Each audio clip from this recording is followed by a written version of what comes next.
access to a particular session, etc. So just a quick piece on that is that this will be recorded, so not to worry. You will be able to access it afterwards as well. So I know that's always a question that comes up. But without any further ado, but going back to sort of this, Juwayon, tell us a little bit about yourself. Tell us about your experience, man. We want to hear from you. Man, all right. Well, it started, I would say it started from very young. I was always surrounded by music. I was very fortunate to be in a household that was just full of music. My mother sang on the choir. There was a choir back in the day called Chosen Generation. Okay. So my mom sang on it. My aunt also sang on it. My uncle played drums.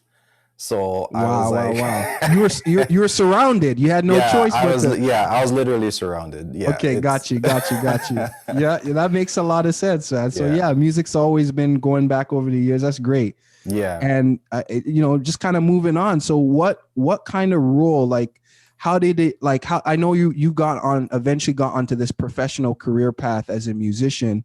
And so, how did that kind of start for you? Like, was education a big piece? Like, did you kind of grow up knowing and feeling, you had the family kind of doing the music thing, and you kind of said, hey, that's something I want to do? Or how did it work for you?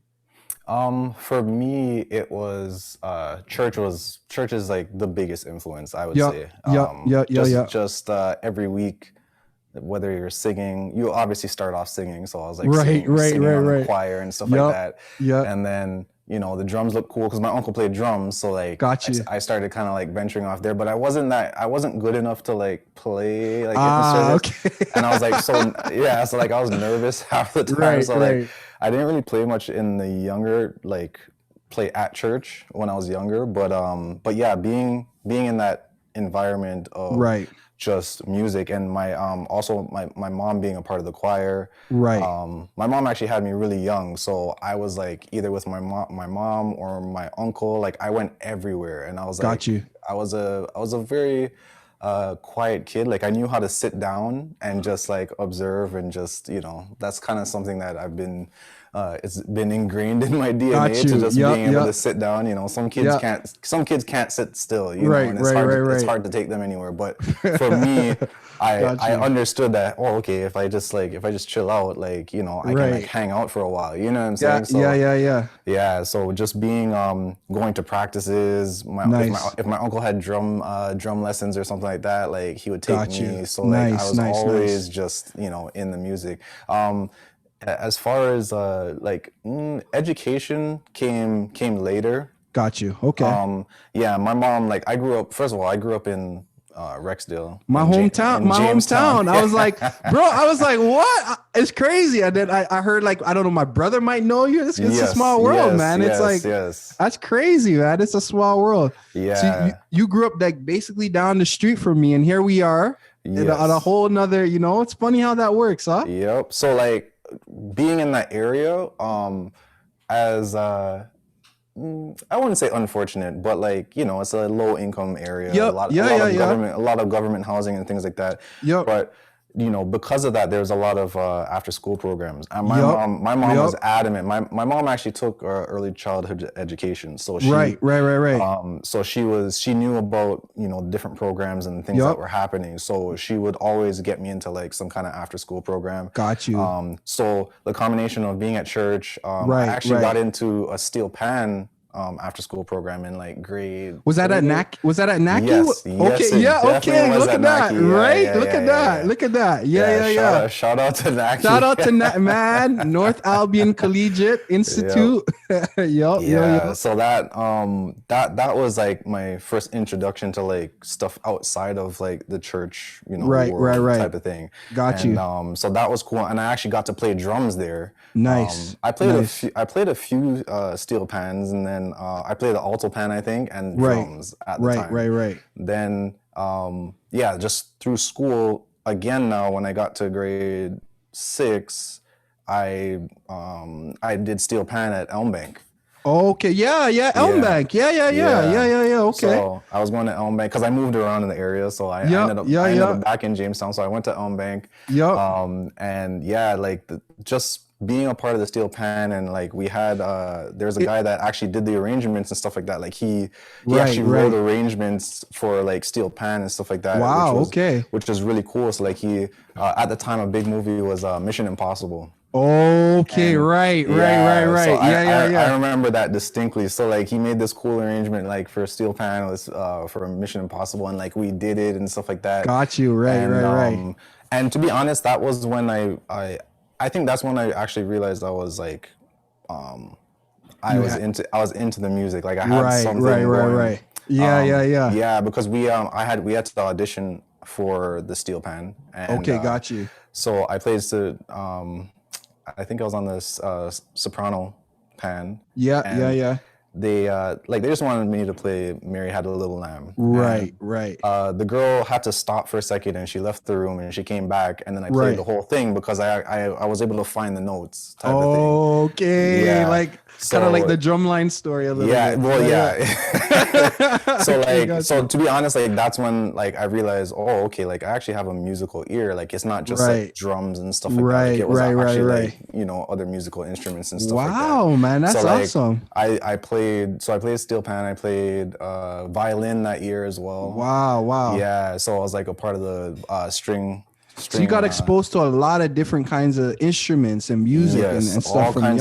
All kinds of textures and things like that. Like my uncle, because he plays drums, like, so he listened to a lot of like Dave Weckl. Shout out to Dave Weckl. Okay, right. Okay. So, yeah, like he listened to a lot of that, a lot of fusion music and stuff like that. So I was just like, man, there's just all styles of music. Got you. Surrounded me. So it was no wonder why I ended up, you know, doing something in music. Everyone knowing me growing up thought I was going to play drums. Really? Okay. Interesting. Because my uncle played drums, so they're like, you're gonna play drums. You're gonna be a drummer, right? But then, you know, so I took a turn. Is based on upgrade or a downgrade? I think honestly, like I played, bro. Yeah. I can't really answer that without offending anybody. But no, like I didn't play bass until I was 16. Okay, so, wow. Okay, a lot later. Yeah, like way later. Like after I played all those instruments. Yeah. I was actually in a rock band. I forgot about this part. I was actually in a rock band. I hung out with the rockers in grade 9. Okay, got you. I hung out with like kids in grade 10, grade 11. Like I was always around older people. Got you. So I hung out with the rockers. So I got introduced to like, you know, Korn and stuff like that, like the new metal sound and stuff like that. So like I was like messing around with guitar at the time. Okay, yeah. And I was just like, okay, yeah, like, you know, and then my friend, one of the guys in our band, like it was just a jam band. Like he had a bass, so I was messing around with that for a little bit. Okay. I started like actually like writing music and recording it on a tape recorder. Wow, that's a throwback. Yeah, on a tape recorder. I know some of you guys might not know about that, but you know, it's okay. A little bit of a history lesson there. A little bit. So yeah, So from that, I was like, oh, this bass thing is kind of cool. Right. I started going to a new church because my uncle was going there. I was going to Malton Church of God. Got you. And I want, like, the big thing, you know, was choirs. Choirs were huge those times, right? So, like, growing up, being a part of a choir as a baby. Right. You know what I'm saying? The youth choir was like, they were like, I don't know, I'm biased, but they were one of the best youth choirs in the city. Okay, got you. You know, whatever. You know, everybody can say what they want, but, you know, we were the best. Got you. So I was actually singing tenor on the choir. Okay, yeah. Not playing drums, not, you know, doing much singing, else. Singing. Just singing. Yep. And one day, I was like, we were learning our parts because I realized at this point I learned really quickly. Right. So they finished the tenor section, and you know they teach the part section by section. Tenor, alto, soprano. Exactly. Yep. So we finished. They finished our part, so I'm waiting around, and I'm like, I see the bass just sitting there. So I was like, oh, like let me pick this up. So I just picked it up and I started kind of like finding the notes for the section of the song that we're that we're learning. And I was like, this is kind of cool. So from there I went from there I asked it was actually Kenny Blake from Malton Church. Kenny, I think I know Kenny. Okay. So pastor's son, he kept leaving the bass at church. It was like an Ibanez, it was a 6-string Ibanez sound. For real, and he kept leaving it. So I was like, hey, I noticed you leave your bass at church every week. Like, could I take it home and I'll bring it back? And he's like, yeah, no problem. Like, just look like the easiest going guy in the world. Like, just yeah, it's all good. So I started taking it home, and I just started basically just learning songs. Like that's Got you. Wow. That's how it kind of started. And I guess mentorship. Right. Just getting back on topic. Yeah. No. You've been right there, man. You're right there. Like I guess Andrew Stewart was like an early mentor. Andrew Stewart. He was one of the first people to kind of like show me about like fingering and stuff like that, like where to position your hand and stuff like that. He showed me like little tips. Once again through my uncle, because like he played in a band with Courtney Fraser, and so they had they had a thing. Right. So he's an amazing bass player. So I was just like, wow, okay. Like he showed me some stuff. And, Andrew, man. Yeah. And then Tim Ball as well. Okay. At the time, Tim showed me a lot of stuff. I would actually go to his house, and he went for a few lessons and stuff like that, and just hung out with him and stuff like that, and just really was able to kind of learn some things. And it's funny because like I don't play like Tim or like like Andrew, but there's things that I was able to learn from both of them that I applied. One of the funny things that Tim does is he wipes his strings like excessively. Like if he looks at his strings, he's gonna wipe it. Yeah, because there's probably some oil on there from looking at it. Yeah, it's the funniest thing ever. But when he told me why he does it, I was like, no, I get it. And if if your hands are sweaty, like you gum up all your strings, and it's all you kill your strings really quickly. Got you. And especially depending on if you're a sweaty or hand person or not. Yep. It definitely ranges. So luckily my hands aren't that sweaty, but I understood the concept and was like, oh, okay. Like so I learned a lot from just everybody that I was around, but those were the two. That's awesome, man. Yeah, you had those are the two guys that were very influential in my me getting started and things like that. Right. Super cool, man. I did go to school. Before college, in high school, in grade, because I was playing drums. So all through high school, I was playing. I was a part of the orchestra, playing percussion. Yep. Also, in the string ensemble, I was playing violin. Wow. And then I was a part of the jazz band playing drums. Got you. In grade 9 and 10, and then I switched schools in grade 11. So I went to a different school. I went to Brampton Centennial. Okay, got you. And I actually met Otis Williams. Okay, Otis. Yeah. So that was the beginning of like our friendship, our best friendship. Yeah.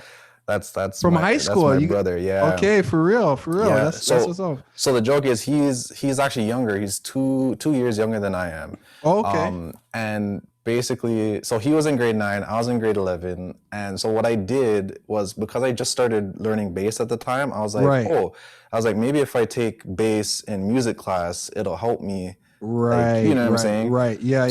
So what I did was I took a grade 9. Like beginner bass class in high school. I had a spare.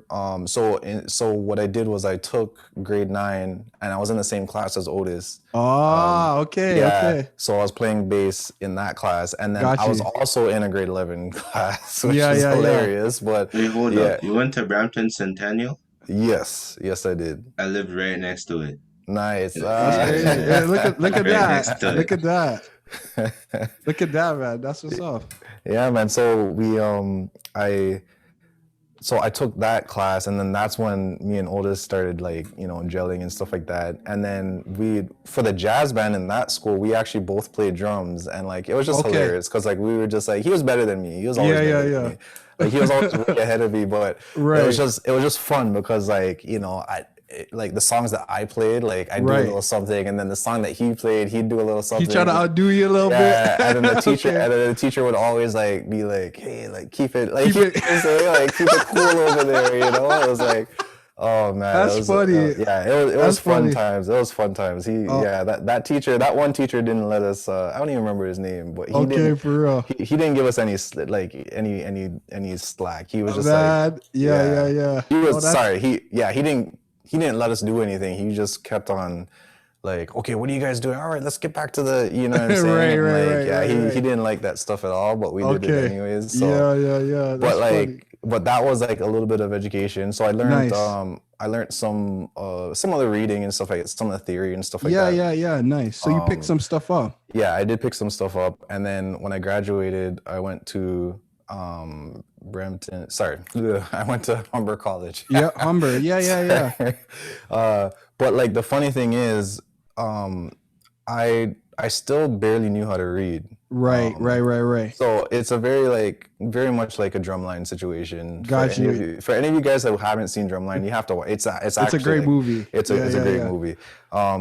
But like that was like what I did. Like I literally just copied everybody. To be honest, like when I was learning in grade 6, grade 6 and 7, like I was literally copying what the other violin players like. You would just hear it. Yeah, we would do a test. So I would start reading some of it. Yeah. But then I realized that, I know that person knows how to read. Right.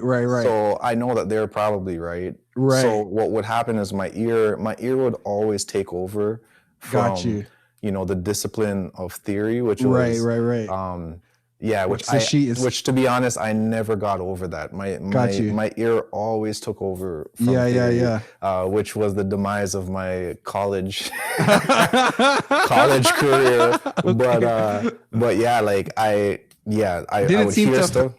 No, I'm just saying, didn't seem to affect your career though. Otherwise, yeah, like and I guess that's a part of my whole thing that I always tell people is just like, hey, like, you know, there's different ways to get there. Gotcha. You know, it's not all like there's not just one path to get to where you're trying to go. Right. There's options, or to get to success, whatever that may be. You know, there's multiple ways that you can get there. Right. It's just a matter of, you know, you just really got to be persistent and and not give up. And to be honest, like it was very. So when I got to college now, I did the audition. Playing parts fine. And it's sight reading now. They put a sheet in front of you. Start the metronome, and I think I played the first note. and the guy, oh man, what was the head of music? Mike Downs. Yes.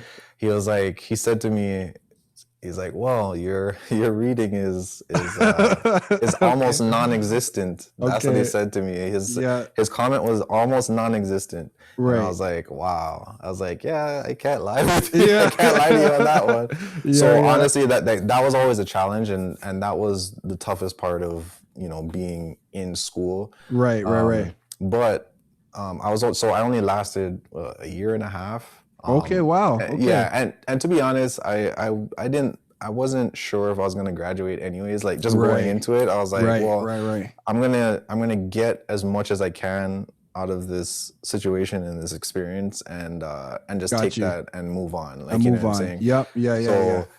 So that was my goal, and you know, I lasted a year and a half. It was a heartbreaker at the end because it was funny because what would happen was like basically all my theory class failed. Right. Oh wow. Okay. Jazz history failed. Like I was sleeping through that, or playing dominoes. Like I was a kid that I didn't go to class. Like I didn't go to class like I should have. Like I'm just gonna I'm not gonna lie to anybody. Keep it 100. That's it. Yeah. So like I failed a few. So I think I was failing like 4 courses. And, all the playing stuff, fine. Everything else.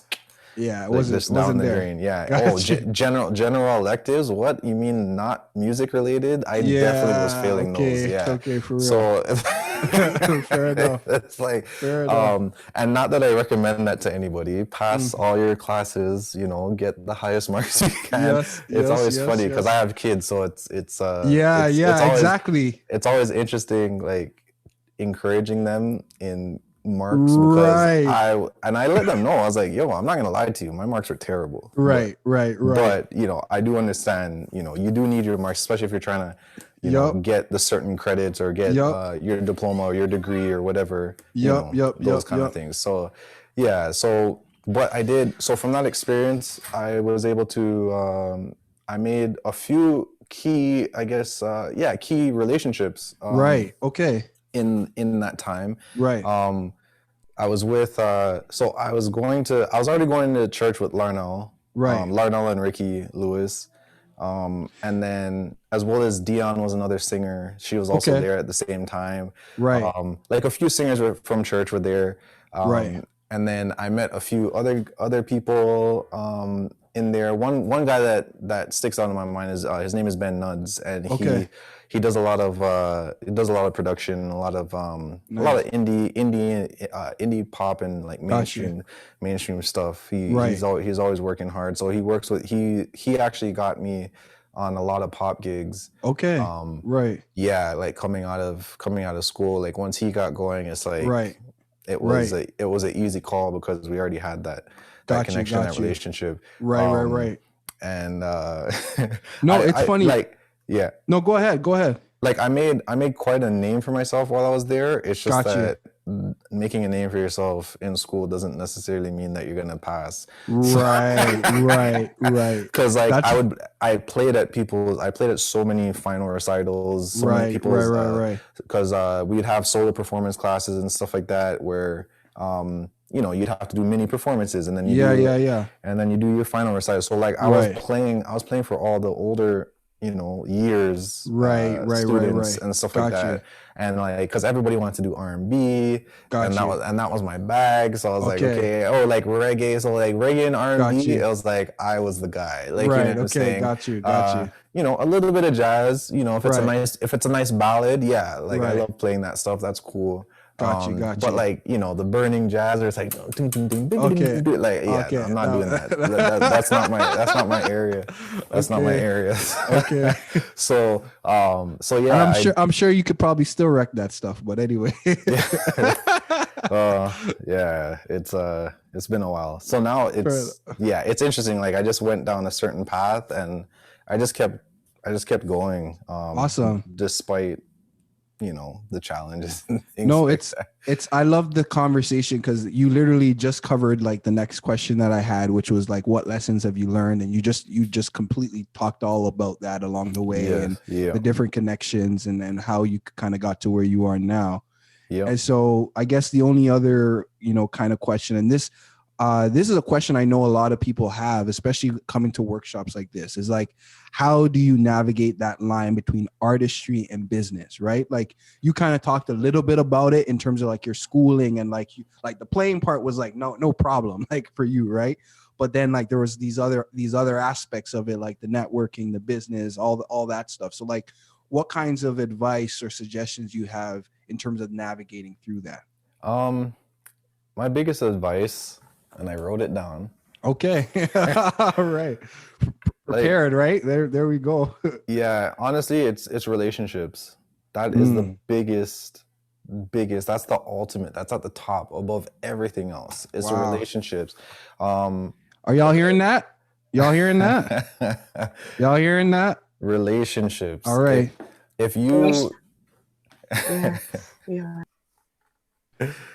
go ahead, Juwayon. You got to manage your relationships and maintain those relationships. Because you know, playing will get you so far, and being amazing, like there's nothing wrong with playing. So practice, do all that stuff. There's nothing wrong with that. But what the huge part, which I think that's really the business side of things that we don't really think of that, because we don't think of like relationships as a business sometimes, but it really is. It's like that is the ultimate thing. It's like your artistry is like, okay, yeah, you're honing your craft, you're practicing every day, you're watching this video, watching that video, you go to this, you do this lesson, you do that lesson, you do all this stuff, you go to school, whatever you do. But it's like you do all of that, and then what do you do with it? Right. Nobody knows who you are. Right. No, it's true. Right. And everything is based off of like who you know. Like one of my friends, like I think I did one audition, but it wasn't even for anything. Oh man, that honestly, I saw a story just happen like in 2 seconds across. No, it's just funny because like I normally I haven't had to do any auditions. Got you. Okay. Because of the relationships that I've made with people. Right. The relationships that I've been able to maintain, and the name I've been able to establish for myself. Got you. Because that will go your reputation, right. It precedes you. It goes way before you. Got you. So the one audition I did wasn't even really anything that even ended up happening. Like it was like it kind of just fell through. The artist didn't even end up doing whatever they said they were doing. Got you. But everything else has been word of mouth. Everything else was like, oh yeah, I seen him play for whatever, or oh, I know Juwayon, and right. You know what I'm saying? Right. Because people have seen me just out, like whether it be at the restaurant gigs, the bar gigs. Okay. Outside of that, seeing me play for like artists like local Toronto artists and things like that. Right. That aren't big, you know what I'm saying? But like, a festival's happening, it's like right. I'm there with somebody. Right. And right. And then they see me and they like what I'm doing, like they like what I do. They like right. You know what I'm saying? Got you. And that is like, that's your biggest calling card. Wow. And it's something that can actually they can actually like qualify it, because now they've experienced it, right? Right.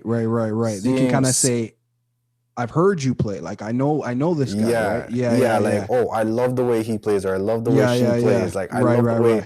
Oh, I love her vibe on stage. I love his vibe on stage. Like you know what I'm saying? Got you. And that's like a huge thing. That they're gonna go home and be like, yeah, oh man, or like after the show they'll come up and be like, hey, like yeah, let's exchange numbers and right. That next thing. Got you. Know what I'm saying? Got you. Yeah, so like I find the business side of things we often don't really work on. We don't really think about it, but it's the most important part. That's the part that's going to allow you to survive. That's the part that's going to give you the longevity. That's the part that's going to make that one gig turn into other gigs. You know what I'm saying? Because you can get a gig and then completely fall off. True. You know what I'm saying? And no one ever sees you again. Yep. Very true. Which is a scary thing, but it happens. It happens. Right. And it even happens like on a large scale. Like right. Right. Yeah. So always maintaining those business relationships. There are also friendships and stuff like that, but they are business relationships. Got you. Yep. At the end of the day, someone would be like, yeah, like, hey, like, yeah, oh, you crossed my mind, or whatever. I was thinking about bass players, and Yeah. Got you. No, that's great, man. Thank you. And folks, I know you probably all have questions. We're gonna give you a chance to do that at the end. But this is great, Juwayon. We're digging in. Let me see if we have anything else as far as. Okay, I think this is just. I think you kind of touched on this, and maybe if you want, you can let me know, Juwayon, if you want to kind of keep this one to towards the end. But you kind of touched on it, like you kind of what I was hearing from you, like one of the most practical ways that musicians can further themselves. What I was hearing from you is actually managing, like being a good manager of the relationships around you, right? Like not burning bridges, like understanding what networking is, understanding. Goodness. Right? Burning bridges. Did I get you started? Yeah. I gotta touch on that part. Okay. Go ahead, man. Go ahead. Yeah, the industry forget about the industry. This world is small. Right. It is. Clearly, it's right? So small. Yeah. Like you are.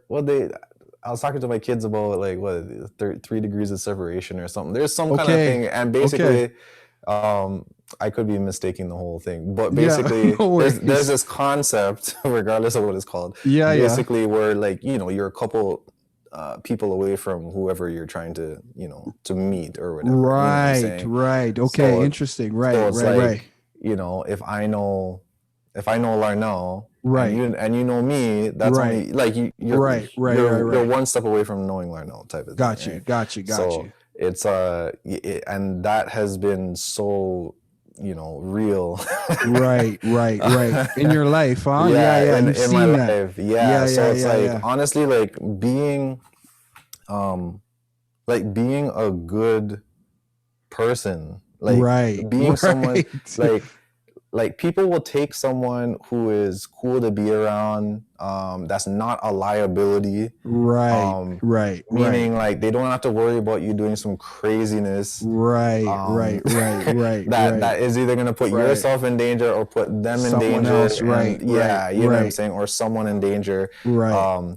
It's like when you have those. You're stable. Yes. Those are the people that that people need. Like you need people that are solid people, because these relationships last a long time. Like I have an artist, an artist named Sean Hook. I played with him for, I think I said 7 years, but that was also a long, like couple years ago. So probably like 9 years, like almost 10 years. Right. Wow. 10 years. And like we've gone on tours and right. gone across Canada, across the US, like what I'm saying? Right. And it's like, what if you like burn that bridge like by year 2, right? What would happen? Exactly. Like I could have just been dumb being like, okay, well, whatever, I don't need this gig. You know what I'm saying? Like, I'm onto bigger and better stuff or whatever. Right. You know what I'm saying? And like you get, who I am, start to get like, the ego takes over or whatever. You know what I'm saying? And like that it never goes well, because it always comes back around. Got you. Because he could pop off in the next year and be like, yo, like, like, you know what I'm saying? And call me immediately, you know what I'm saying? Because, and you start to develop these close relationships. It's like, yo, like, that's who I want to be around, because I know they're good people. Like, you know what I'm saying? They're proper individuals. Like, I don't gotta worry about anything. Like, I know I'm good. And nobody wants to be worrying about that stuff. There's all kinds of other stuff to worry about in this industry. You don't want to be worrying about certain things, the people. Yeah, about the people that you're working with and the musicians that you pick and stuff like that. Got you. Yeah, like, do not burn your bridges, even if you have disagreements and stuff like that.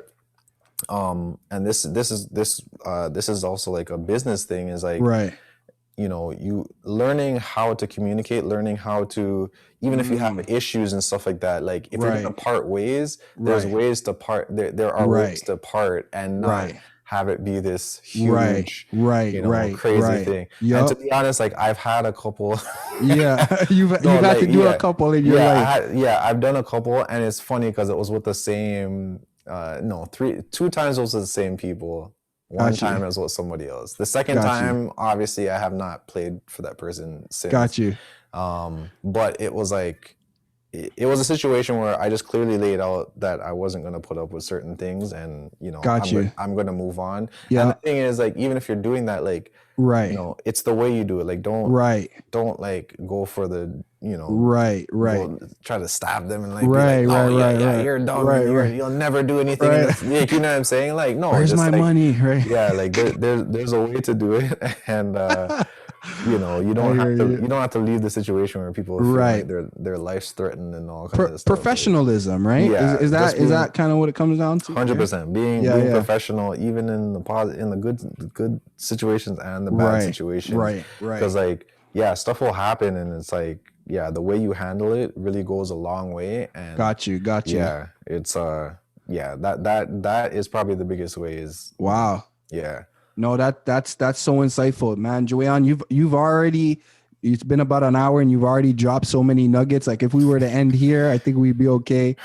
But of course, It's time for the workshop, man. We want to hear you play. We want to hear some stuff that you got for us. So, man, this portion, I think we all got a chance to hear a little bit about you, know a little bit about your story. Thanks for being so open and honest with us. Folks, again, if you're here, if you're joining us, don't worry. We're going to open up the floor. You're going to have a chance to ask whatever question. Maybe there's something in the story that you want to follow up with or whatever the case may be. No problem. You're going to get a chance to do that towards the end. But at this time, Juwayon, man, your fingers are probably ready to go. You're ready to. Let's hear you play, man. Play something for us, man. Like let's do this. I gotta dust off the cobwebs. Hey, it's all. Hey, I'm sure you're ready, man. Yeah, this COVID thing's no joke. Yeah. Fair enough. Oh my goodness. Fair enough. How has that been for you work-wise, right? Like things are slow now, no? Oh my goodness, slow. So I came in from work. I got a job for the first time in 14 years. Wow. Yeah. For real. I've been a musician full time for the past 14, 15 years. So man, that's a blessing, man. Yeah, exactly. It's been it's been amazing. I can't say anything negative about that. It's just I gotta talk about this. So because this is very relevant to today and just relevant for life. Right. So the year before 2019, like I was on the biggest gig I've ever gotten. And touring the world, seeing places I've never seen with Daniel Caesar. Right. Amazing opportunity. And then come home, rest a little bit, and then pandemic hit. You know what I'm saying? And it's like, talk about going from a high to a low. You know what I'm saying? Right. I have a family. So right, of course. So it's like, I was able to really manage things, and I'd like to talk about this a little bit more later, but just, things to look for as a musician to kind of keep going and to be successful. But like it reached a point in time where I was like, okay, nothing's starting up. Right. Because things are still shutting down, starting up, shutting down, whatever. And even when things open up a little bit, that still doesn't mean anything for music, because what I'm saying, we're going to be one of the last things to get going again. You know what I'm saying? Because of the nature of what we do. Like we depend on crowds, gatherings. We depend on that. So so understanding, like looking at what's going on, the state of the world, looking at the state of your, your province, your country, wherever you are, and just understanding like, hey, okay, this isn't going to start out for a little bit. You know what I'm saying? Right. I'm still optimistic, but at the same time, I can't let that optimism take food away from my kids. Got you. And, shelter. Right. Hey, fam, I with this is my third baby on the way, man. Like those kids got to eat, man. Right. Yeah. Congratulations. I didn't even get to say congratulations. Hey, no worries, man. No worries. I thank God, brother. That's it. Yeah. So like, looking at my family being like, all right, I knew it was coming. So I was like, all right, it's time to look for a job. And luckily, I happened, once again, relationships, huh? Even in the non-musical workforce, like it's all about relationships. A friend of mine, an old friend of mine, I don't even think we weren't even friends. Like he saw me, he knew of me, and stuff like that. And he hit me up like on Instagram, and he was just like, we're just talking about just like life. Like he was like, he's like, yo, can I hit you up and like can I ask you some questions or whatever? I gave him my number. We started talking. Nice. And then turns out he was working at FedEx. Okay. And I was actually trying to apply at FedEx because that was one of the things that I was like, okay, you had on your list. Maybe I could do that or whatever. You know what I'm saying? And like he was like, yo, I'll get you in right away. Like it was just Okay. Wow. Look at that, man. Wow. No interview, no nothing. Relationship. Like when can you start? Like come in on Wednesday, whatever day it was. Like look at that. So I had to get to work, and it's been challenging. It's been it's been an emotional roller coaster because like you're doing something that's a complete departure from music. Right. That must have been hard. it was hard. Like, as you can see, I have a lot of stuff here. I have a whole home studio set up and things like that. So everything I've done has been music related. Right. Unfortunately, those things couldn't, because of the live music shutdowns. I had to switch it up, and the home stuff wasn't enough. So I was like, all right, let me go get this job. Right. And there's no shame in it. No. But one thing I'll say about that is just like have goals and understand like what you're going for and where you're trying to get. Like, you know what I'm saying?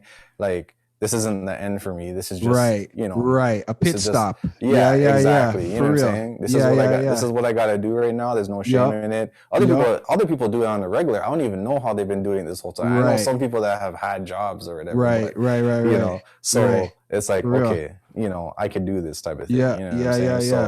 So that's great, man. That's great. I'm sure a lot of people. Yeah, no, it's great, man. It's great. So if I sound a little suspect, guys, don't, just don't mind me. Don't mind me. Knock it off, man. And on that note, let's play some music. Oh, so this song is Coconuts by Larnell Lewis. I call him Uncle Larnell because we're fathers now. But but yeah, man. This is Coconuts by Larnell Lewis on his album. Find it on iTunes. Everywhere. I heard that everywhere. In the Moment is the one the version that I'm playing. He did another version of it more recently.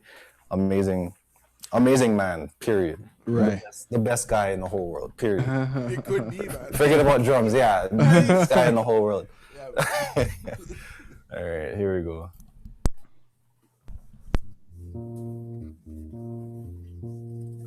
Hold on. Are you guys hearing that on your end? Is that coming through? Oh yeah. Okay, yeah, we can hear it. Awesome. I'm gonna mute my mic so you don't hear all the noise. No worries.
Ooh, Juwayon, man. Bass, man. Oh, wow. Oh my Beautiful. goodness. Oh, That was beautiful. Hey, Thanks, guys. Thank hey, man. That was awesome. I gotta read some of these comments. Like it was going crazy as you were playing. Like people, Oh my goodness. man, people are like, yo, this guy's amazing. Like all capitals. People are saying, man, the feels unmatched, vibes, just man, like so much love in the comments, man. We'll get this over to you, but man, and your bass was coming through nice, man. Okay, I don't know. good. Yeah, man. I don't know how was it for you guys? What do you guys think? Yeah, man. Yeah, Adam, I saw your bass face on. That was beautiful. Help it, though, like. Robert, you were saying something, That was Robert? beautiful, man. That was beautiful. Man, Juwayon, you that. blessed us, man. That was great. Oh man, my heart was beating so fast. I was like, No. oh. So this is way worse than any show I've ever been on in my entire life. Are you serious? Yeah. It's just like for real, eh? Yeah, it's interesting how that works, but yeah, it's but honestly, no, I appreciate it. Thanks, guys. Man, everyone enjoyed it, man. Juwayon, we're in your hands now, man. Talk to us. What's up? Oh man, wow. I guess man, yeah, we covered a lot of stuff, and I went on a tangent. But is there anything? Well, did anything stick out maybe about how you were playing? Did anyone want to say anything specifically about how? Maybe we could start there. Do we have any questions or any? Not really, but like that was amazing, bro. Thank you. Thank you. Like I'm very blown away. Like that. You're probably the best bass player I've heard of before. That was just amazing. That was crazy. Thank you. Man, that's what's up. Hey, Rob, what's going on, bud? How you doing? Yeah. We got Rob here. Rob's one of our board members for SoundCheck. Rob, what's going on, man? How are you? You know, and I've had my camera off because between kids the bath and the screaming baby and stuff. Yeah. I know how that is, Rob. I know you know. Fair enough. Okay, what's up, buddy? Juwayon, how you doing, man? Good. Since nobody's asking questions, I'm gonna ask you questions. Okay. The fact that you just played, you know, as much as you say you're not a jazz guy, like you're touching on a lot of stuff there, and I know you didn't learn it from any Instagram videos. So you want to tell the young folks where you study this stuff and where you're getting your ideas from? Yeah. Honestly, like, yeah, when it comes to that style of music, I really take from a lot of Andrew Stewart. Andrew Stewart is he's always like my reference, like, because I'm like, wow, what would Andrew do here? Like, you know what I'm saying? Like he's just so good and so effortless in that like just at bass period. But like he's just like, he finds notes that, like, you know, I'm like, how do you even know that note's there? You know what I'm saying? And like, you know, much like a Rich Brown as well, as another amazing bass player in the city. Right. Yeah, it's like kind of like, I guess, tapping into stuff that I've heard. Like, I guess my influences, I didn't really mention it outside. Yeah, of, who are some of your influences? Man, I did, like everybody, I went through a Jaco Pastorius phase. Yeah. When I was in school at Humber. Yeah. But before that was a lot of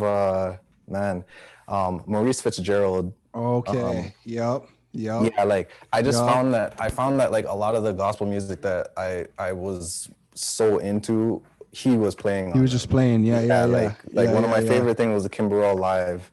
Kimberell Live, that was like the staple. That's how I met Otis. I was playing it on my little boombox or whatever, and like, he's like, what you got over there?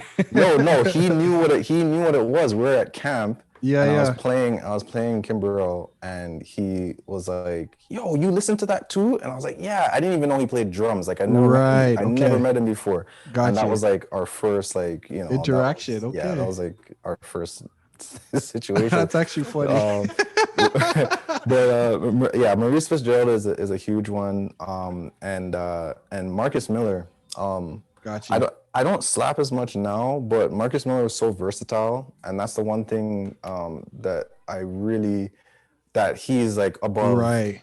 He's like the top of the list for me. Wow. Not to say that, you know, someone's worse or whatever. Yeah. Like it's not about that, but just for me and for what, you know, I've realized that, wow, like, yo, this guy could play anything. Like, you know what I'm saying? Even on his album, it's like he'll play a funk thing, but then he'll play like something on his fretless. Right. The tones that he's able to get, that he plays around with. Even like when he has like an overdrive pedal that, like, I'm still trying to find the perfect overdrive that, you know, is the end all be all for me. Okay, gotcha. But like, yeah, like the way he messes with tones and stuff like that, and just like his repertoire, like, you know, like I remember watching a movie and hearing bass and being like, yo, is that Marcus? And it was Marcus Miller. Like, you know what I'm saying? Like, in just like a film's, like, just the music that was happening, like it was like a little bit of a funk thing, and I was like, oh, that sounds like him. So like I really gravitated towards his style of playing, and like, because like he covers that jazz area, and like I said, Andrew Stewart is a huge influence on me when it comes to that stuff, and just in general, even though like I said, I don't necessarily play exactly like, you know, some of these guys, which I think happened after school, to be honest. Like, once I left Humber is when I really like started to like realize, oh, okay, you found your own this thing. This is what I do. Got you. Rather than just copying other guys, which is nothing wrong with that. Like, everyone should go through that process of, like, you know, you find who you like and things like that. but like, yeah, like listen to all the tonalities. Like I'm a big tonality person. Yeah, like, talk to us a little bit about that, right? Yeah, like that was there's actually like tones. Like tones, gear, like how do you approach some of that stuff? Man, when I had my 6th string. Right. So you got rid of it or? Yeah, well, it wasn't mine. So okay, right, back, right. So Kenny's. continuing the story, Kenny actually let me borrow it for like 4 years. Like wow. I was doing gigs, like playing at concerts. Yeah, it was the most hilarious thing. Playing at concerts, doing recordings, like all kinds of stuff. Doing TV or like everything. Wow. Yeah. With the same bass, and so finally I finally you had to give it back. Yeah. Well, so yeah, finally it was time. And he actually never asked for it back. That's actually. And I think I broke the tuning peg by accident when I gave it back to him. And he was just like, honestly, he was just like, he was such an influential person. Yeah. Just by doing that and his willingness to just be like, no problem. Like, you know what I'm saying? Yeah. Like that was huge for my development because it allowed me to have something that like he saw that, wow, like this kid's really, taking off with it. So yeah, he was really supportive in that way. That's great. But I ended up getting so when it was time to find a bass of my own, Andrew Stewart played a Fender, 5-string Fender at the time before he started making his own basses.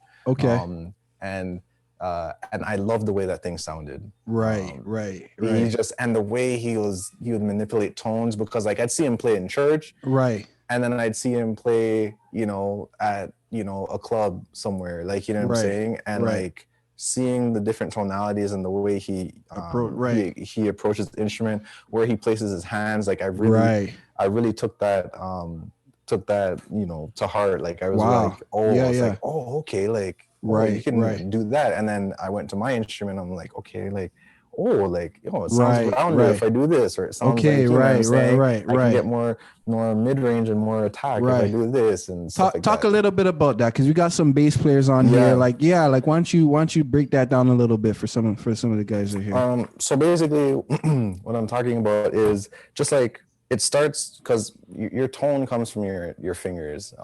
I've heard people say it over the years, and it's true. It's 100% truth. It's like when certain players pick up any instrument, they can really get something out of it, no matter what, because they know how to work the instrument and adapt and make it work and stuff like that. So a huge thing for me is just finding a tonal balance with just my fingers and the way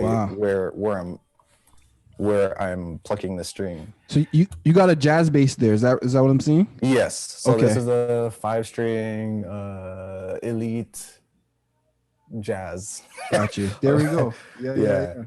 And so basically, so if I pluck,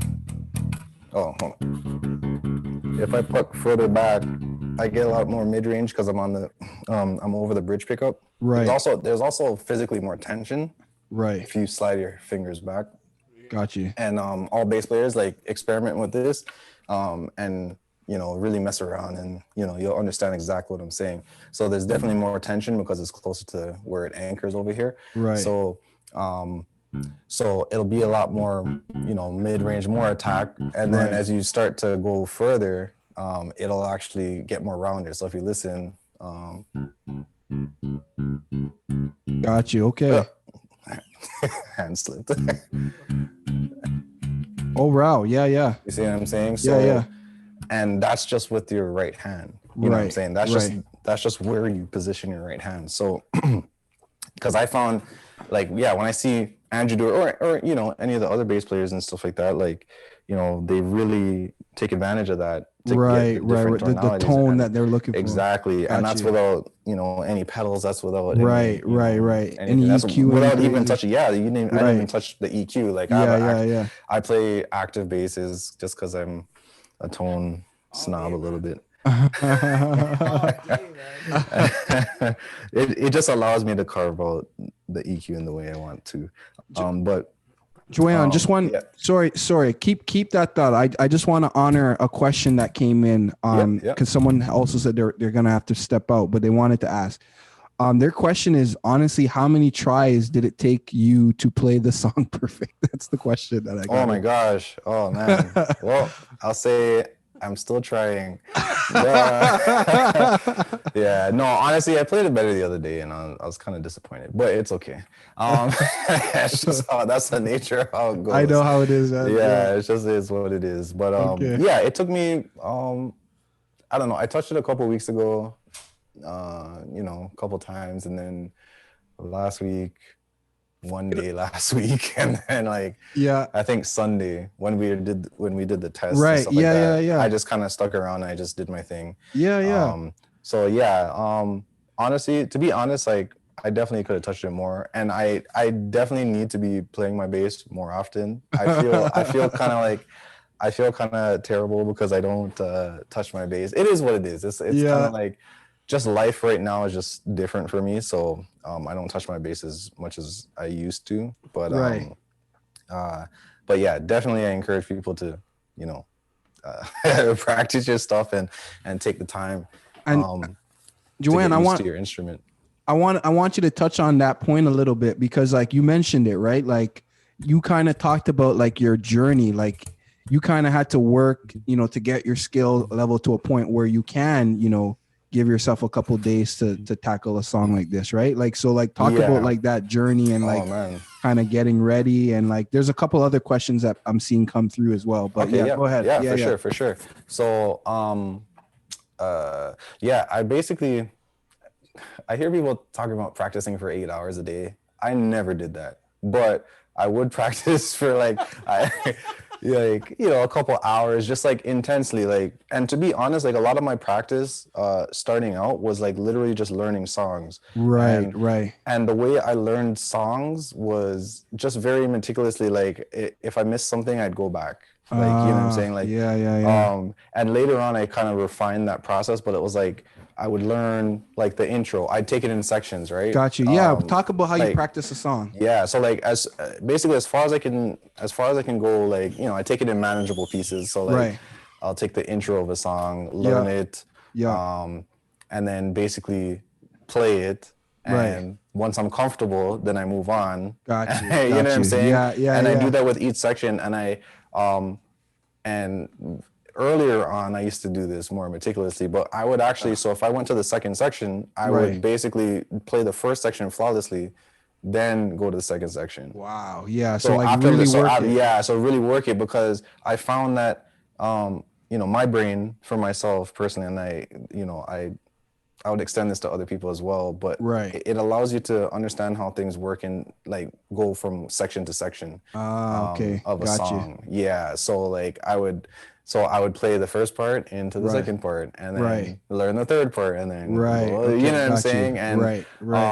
Yeah, and literally, so by time you finish the song, you've played, it's really etched. It's in you. Yeah. It's really in you. And it really, that really helped me.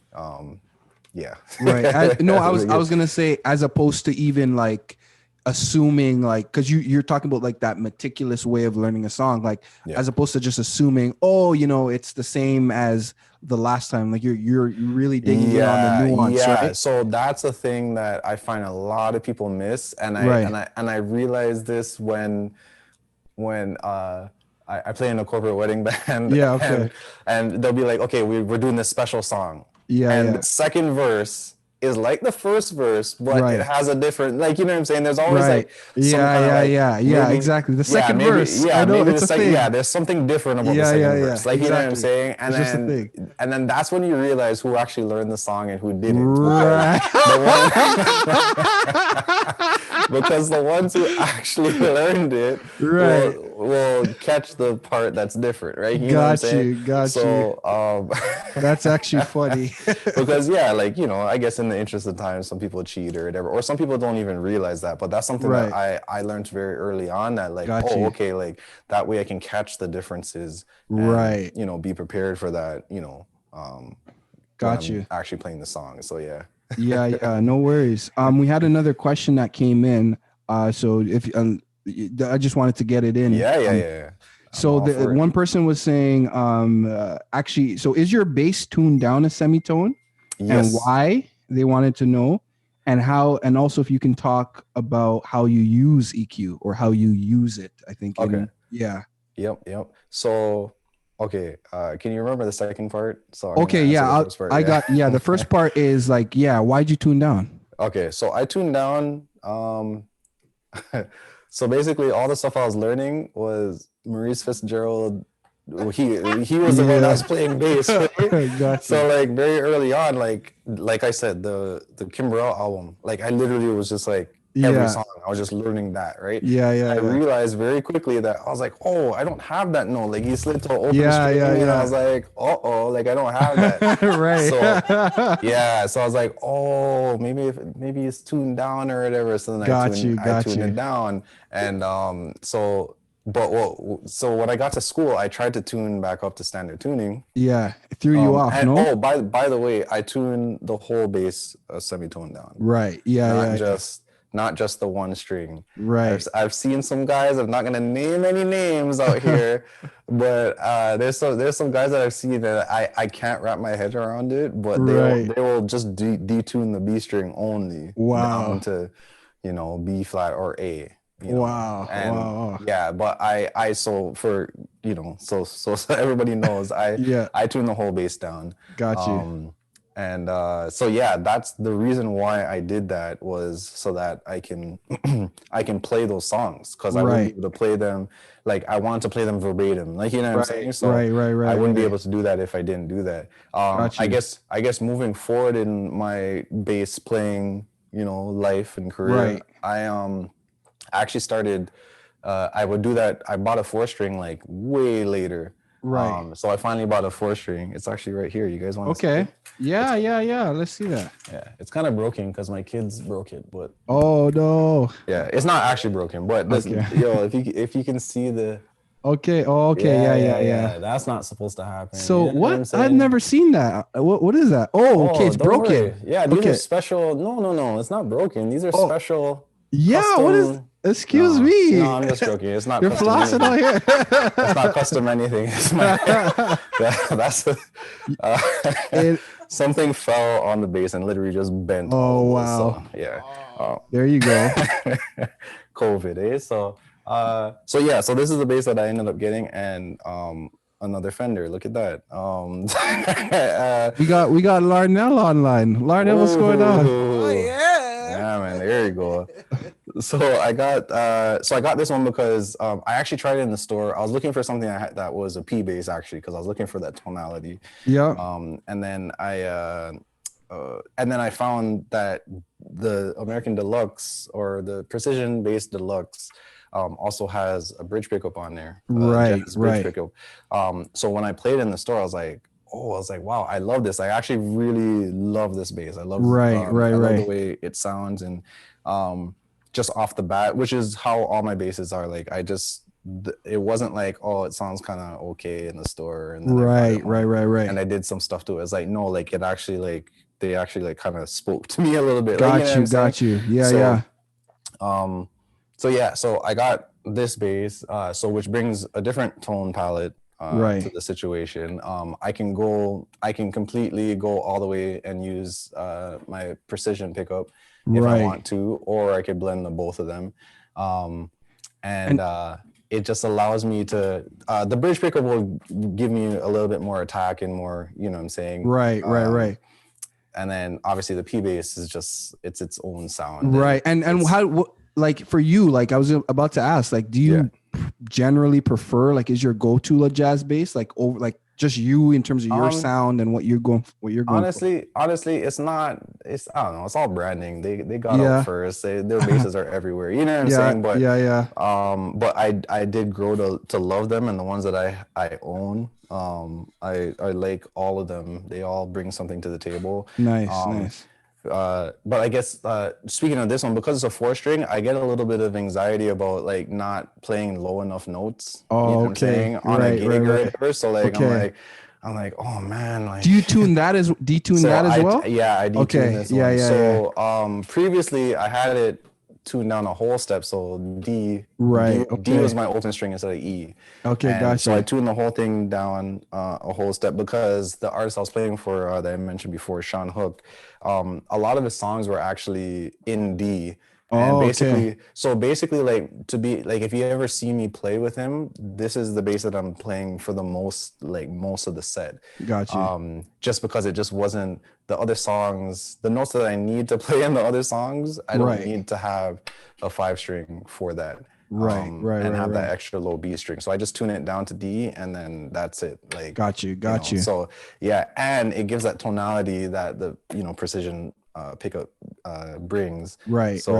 And it's a little bit easier, and I guess easier to throw around because it's like it's one less string to mute. You know what I'm saying? Especially in songs that I don't need the B string for. Which I grew to really appreciate and love about playing 4 strings and stuff like that, or in those settings, because like when it's showtime, it's like it's time to have fun, play the notes you're supposed to play, and have a good time type of thing. You know what I'm saying? So, so it really allows me to do that. I can really throw it around. I can jump around. So it's a little lighter than my 5 string. Got you. Yeah. It's a little less to throw around. So Juwayon, talk to us about a little bit about how you approach your setup, because like I know you and I talked a little bit about this, right? Like you told me, like, a lot of it really depends on what the situation is, right? Like what you're asked to play. Because like remember we were talking a little bit about even cool bass and things like that, right? Or key bass rather. Yes, key bass. Yeah. So basically everything I do is situation dependent. Okay. Right? So I don't like going into situations with the wrong tools, or very early on. I guess talking about key bass, I'll tell you how I started. This is actually a part of how I started playing key bass as well. It was basically I started playing with artists, and I started realizing that, I started doing like these cover gigs and stuff like that, right? Like at the bars, restaurants, whatever, clubs, and I was like, man, like this song is played with a synth bass, right? It was either get a pedal that sounds like that, or I could like really get into it and play synth bass. Like if I get a keyboard, I could play synth bass. And I really like and enjoy playing the appropriate thing for the time. You know what I'm saying? So if it's a song like 24 Karat by Bruno Mars, right? It's like that's a synth-based song. Like I'm not gonna sit here and play it on bass. Like everybody knows that song, but like sonically, what you remember about that song is the synth bass because it's so prevalent in the song. So got you. In a live context, right away I'm like, oh, okay, yeah, this is a synth-based song. So I'll play it on synth. And obviously finding the appropriate patch is also a whole thing. Right. and then fine tuning them, right? To make sure that I'm a stickler, just like I am with bass tones or whatever. Anything I play has to be the right tone. And it just has to fit. Like the right tone is just something that fits in the context, right? It might not be exactly like the record or whatever, but it's like as long as it comes close and it's reminiscent of what that is, where people can feel familiar and just enjoy themselves and not be like, oh, like, wow, what's happening? I don't know. This is kind of weird. Like, like, so yeah, that's how I kind of like started doing it. And like a big thing, because I do a lot of urban acts that, we cover, there's 808s in the songs and stuff like that. Got you. And a huge thing that really drove me as well to play synth bass was I didn't like being in a situation where I'm hearing bass coming from anything that's not me. Okay. What's funny? I was about to ask you that. I'm like, yo, what, like, have you ever been in a situation where like you felt like you weren't getting space, or like on a gig, or like someone's whatever? Yes. I was playing. I remember playing a show one time on a huge stage. And because backing tracks are, this is everyone uses backing tracks. I have my own way of using backing tracks, but so basically the bass was still in the backing tracks. Oh wow! And it's like on the gig, crazy sine wave, like just the most fulfilling bass you could ever put in a song. Wow, is in there. So what ended up happening was like I'm playing over top of a synth bass. So it's like bass on top of bass, which which if done in the right way and controlled, like is kind of cool. But to be honest, like on a show, I would prefer to I would prefer to run the low end area. Yeah, like, you know what I'm saying? So keep off. and the funny thing is like it's not even the keyboard player doing it. It's the actual track. Yeah, in this case. Yeah. It was like it just makes me feel like what am I doing here? Right. And like I just don't feel like I'm like, wow, like, I could just stop playing. Right. And that's what would happen is like I would test it. I would actually stop playing for a second. No way. Like, not play a note. And there's more than enough bass for everybody. And I'm like, oh my gosh, that's just like, so I had a talk with the MD, and unfortunately it was a situation where that's how they received the tracks for that game, which was a whole other situation, which is a whole topic on itself of dealing with tracks in a live context. Which I'm also a stickler about, which but yeah, so just to avoid from something else playing bass while I'm supposed to be playing bass, then I was like, oh, okay, let me pick this up. Right. I was never a strong keyboard player. I messed around because I started doing a little bit production for myself and stuff like that. Yeah. And started, working with people later on. But because I was dabbling, I was like, oh, okay, yeah, I could bring this on a gig and like play those patches and stuff like that, right? Got you. So yeah, that was what brought me to synth bass. And to be honest, like I love it because it makes me think differently. Got you. Because everything's different. Like the way the notes are laid out is different. Right. The approach. It makes me play differently. It makes me think of different ideas and stuff like that. So, and it's also a challenge. Right. Because like, like I said, I didn't start from playing piano.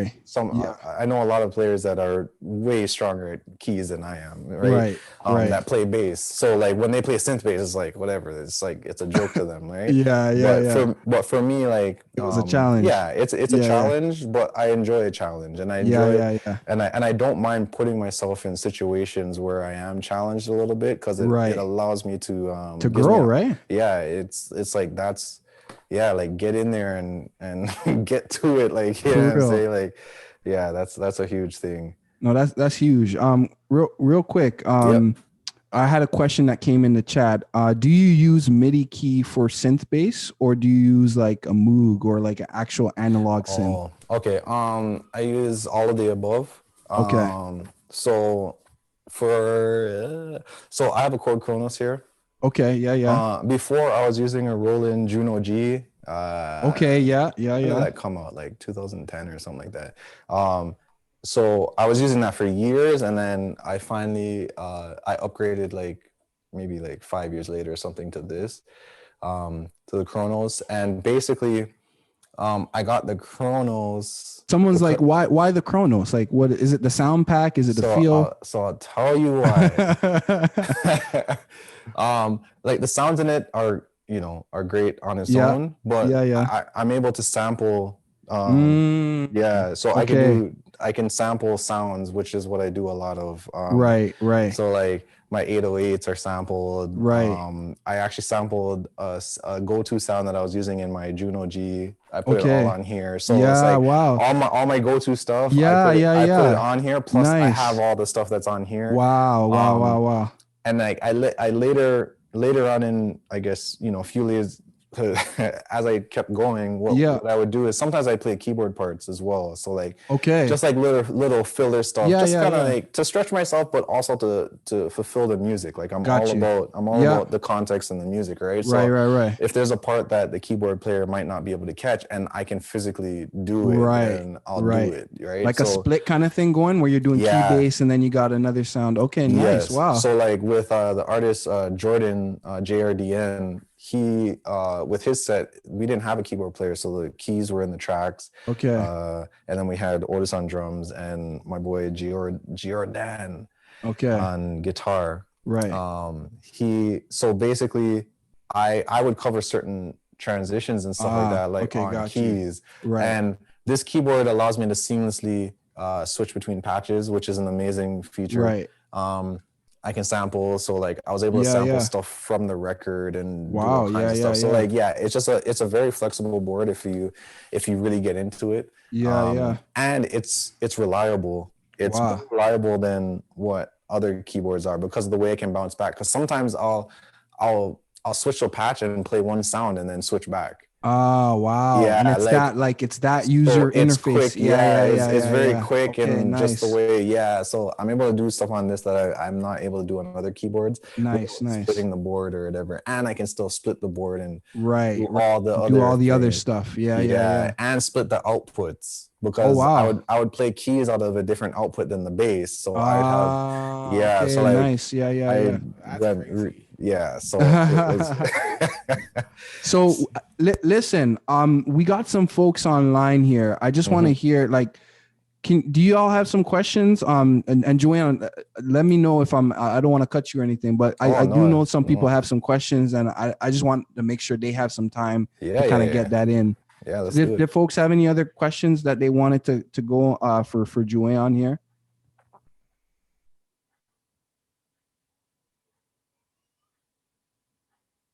Anybody? Okay, no, that's cool. I mean, Juwayon, one of the questions that I had actually, just as a follow-up, because remember we had a list on some stuff that people were asking even prior to coming into the. So I know one of the questions that had come up was like just this idea of like, you know, how do you kind of, and you kind of touched on it a little bit, but like the importance of like finding your own sound, right? Like finding. You know, like that fingerprint, like you talked about it, like you said, there are people that influence you, but like, you know, you've had to kind of find ways to find like your fingerprint as far as a musician. You know what I mean? Can you talk a little bit more about that? So it's really like a personal journey, like, and like you evolve through time, but also like I got more comfortable with myself personally. Like through getting more comfortable with myself, being in certain situations, like being in positive situations and negative situations, like you start to learn what works and what doesn't work. Like, okay, I didn't fit in this context because I wasn't strong in this area, or you know what I'm saying, or because I played everything from, I played a reggae show one time. I got called at 8 o'clock in the evening to play a reggae show at like 1 a.m. Okay, wow. And so I had to know the tonalities, like, you know what I'm saying, like so it's like just just through growing and being in situations or whatever, it's like, okay, I don't want to sound suspect on this reggae gig. You know what I'm saying? So like it just takes time. It really takes time. And finding what works, because so another like a huge thing is like Jaco Pastorius was an influence, or Marcus Miller. If I did Marcus Miller slap on another gig, that doesn't work. Like, you know what I'm saying? Like, to be honest, like I don't slap much these days. I sneak it in there and stuff like that just because, but it's but I figured out how to use that, and I figured out how that's applicable to me. You know what I'm saying? And I think through playing in different situations and understanding where things work or whatever, I was really able to really establish what works for me, because I'm not just sitting here and slapping the whole time unnecessarily, or I'm not sitting on a ballad, right? Exactly. Or I'm not sitting here sounding like Jaco Pastorius the whole time and, you know, doing that thing. So it's like, it's through understanding and being in the situations, it's like you kind of really start to establish, and it's just, you know, you're a product of your environment and the things that you take in as well. So awesome. Like the music that you take in and all those things. Yeah. We're going to touch on that because I want to find out what you're listening to. But before we do that, we had two questions that came in. Yeah. So first one was talk about, this is from Larnell. Talk about how you learn songs, building your ear, and how you fit in the music. Yes. Okay. Coming from Larnell, that's the most hilarious thing. Yeah. Because very quickly, because we used to because we went to Humber together, after like we were already going to church. We went to Humber together. So like it was like a carpool from Brampton. So like I'd go to his house, we drive to school. And I used to see this guy learn songs. Like he's driving. I'd see this guy chart out sections of songs and like learn songs on the way to school. And it's just like, so yeah, that question is really hilarious. But but yeah, but basically, yeah, it's a little bit what I said earlier, just like really honing in on the sections. Of the songs, understanding the transitions between those sections. Because the transitions are it makes or breaks the song, in my opinion, right? Like it can really add to the song or really take away from the song. One thing I think in a church context that I think grew, it started to bother me was when people would learn a song but not really learn the song in the way they should. So I'll say, like, say it's a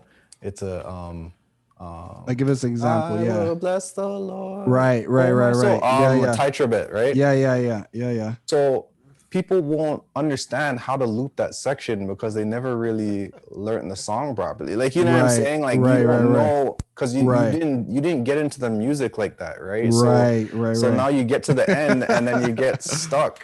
You know what I'm saying? And you don't know how to loop back. You don't know how to get anywhere.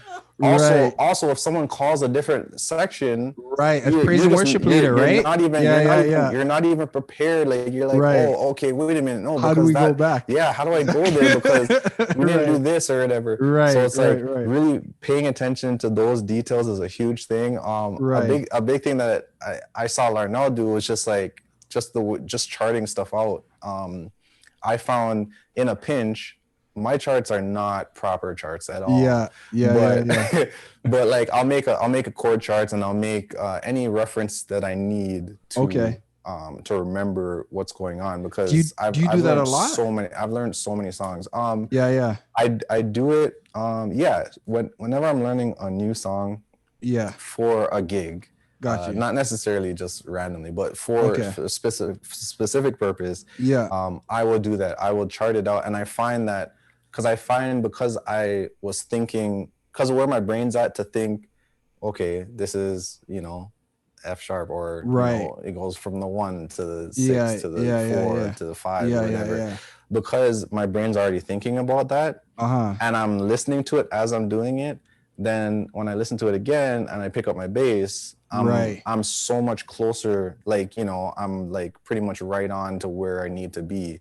And it's just that combination of, writing it down because I'm thinking about it, then getting on my instrument. And I find like I will learn a song very quickly like that. And I didn't understand that until like years later, like way after school and all that stuff. Like being around music, right? Yeah, because you're like, you need to learn a song. And like I started trying to figure out, well, because I have a life. I have many kids. I have many kids. Children, I have 7 kids. Well, I have a wife and 7 kids. I'm trying to catch up to you, man. I don't know. I got 3 right now, so I don't know. So it's like time is, you don't have a lot of time. So it's making the most out of your time is the most important thing. So, the fastest way I can get there, or the most efficient way, the most efficient way I can get there is always the best way. Got you. Yeah, that's my that's great. Because I used to just listen to the song and I found that wasn't enough. No, that's good. Because as good as I am ear-wise or whatever, I found that I was falling short when I just listened to the song, but I found that I was able to nail it a lot quicker when I wrote it. I was able to chart it out a little bit.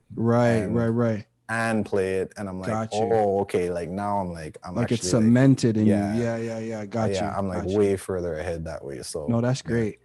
Some questions are coming in. No, this is good. We had one from Jeremy. In terms of locking in with the band, like what's your whole approach about that?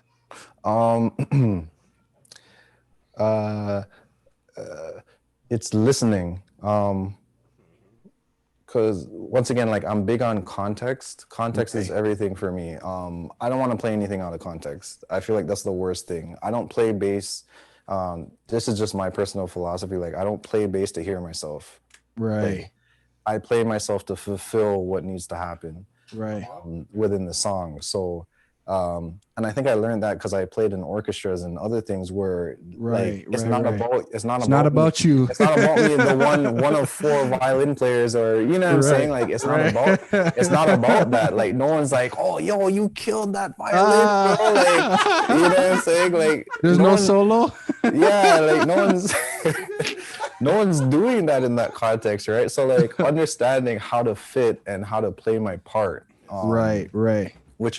That was a huge thing, and I wish a lot of teachers would express that to students, because I feel like they would play the songs better, because now they're not just like, oh, okay, I play this note and whatever. Like, now they're understanding, okay, like, you gotta help me with that, man. You gotta help me with that. No, like, because I'm a guitar player, right? So, like, guitar players, it's all about the sauce sometimes and all of that. But as a bass player, like, you have so much like sonic, especially when you have that room, right? Yes. Like, you have so much, I guess, control and so much. It's almost like so much power in your hands, right? Like, when lots of power. You got a lot of. So, like, how do you?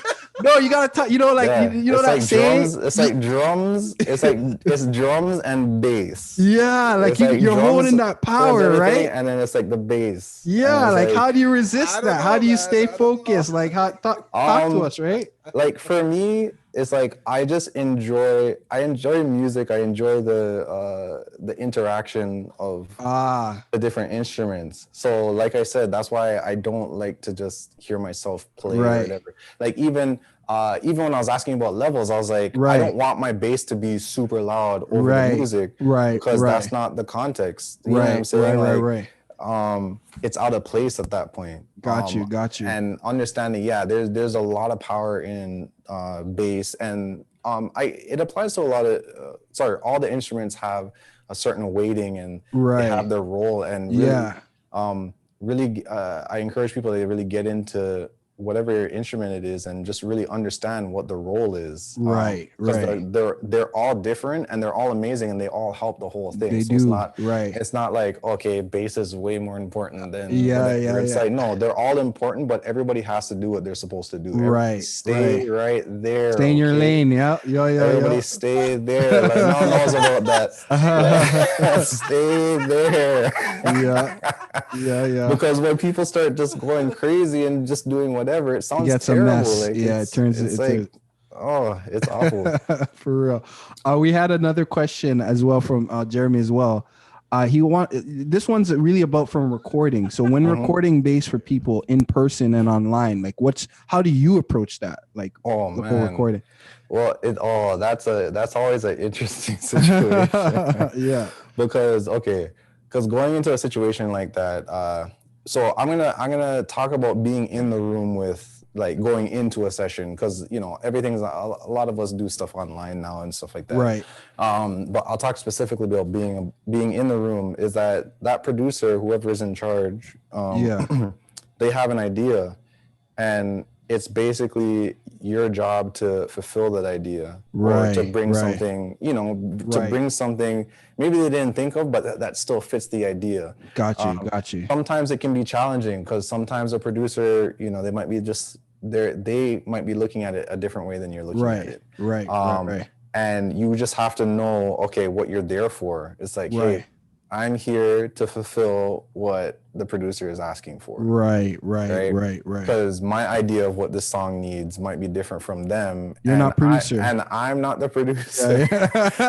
Straight up. I'm not the one in control, you know what I'm saying? So if you have a control issue, then, maybe this isn't for you. Like, you know what I'm saying? Like, got you. Yeah, like, you're just understanding. And it's like that in a live context as well. It's like, you might be doing things that might throw off the artist or whatever the case may be. Right. And it's like just understanding, okay, let me try to accomplish what their vision is. You know what I'm saying? Right. And try to operate with that framework. And then you can start to kind of stretch out and see what they like and what they don't like. But first and foremost, you gotta nail what they're looking for. Right, you know what I'm saying? right. Another thing is like, yes, at the same time they are getting you for you, but at the same time, like it's not it's not your record. Like, you know what I'm saying? Like, this isn't your song, so it's not up to you to just do whatever the heck you want on the song. You know what I'm saying? So yeah. No, that's cool.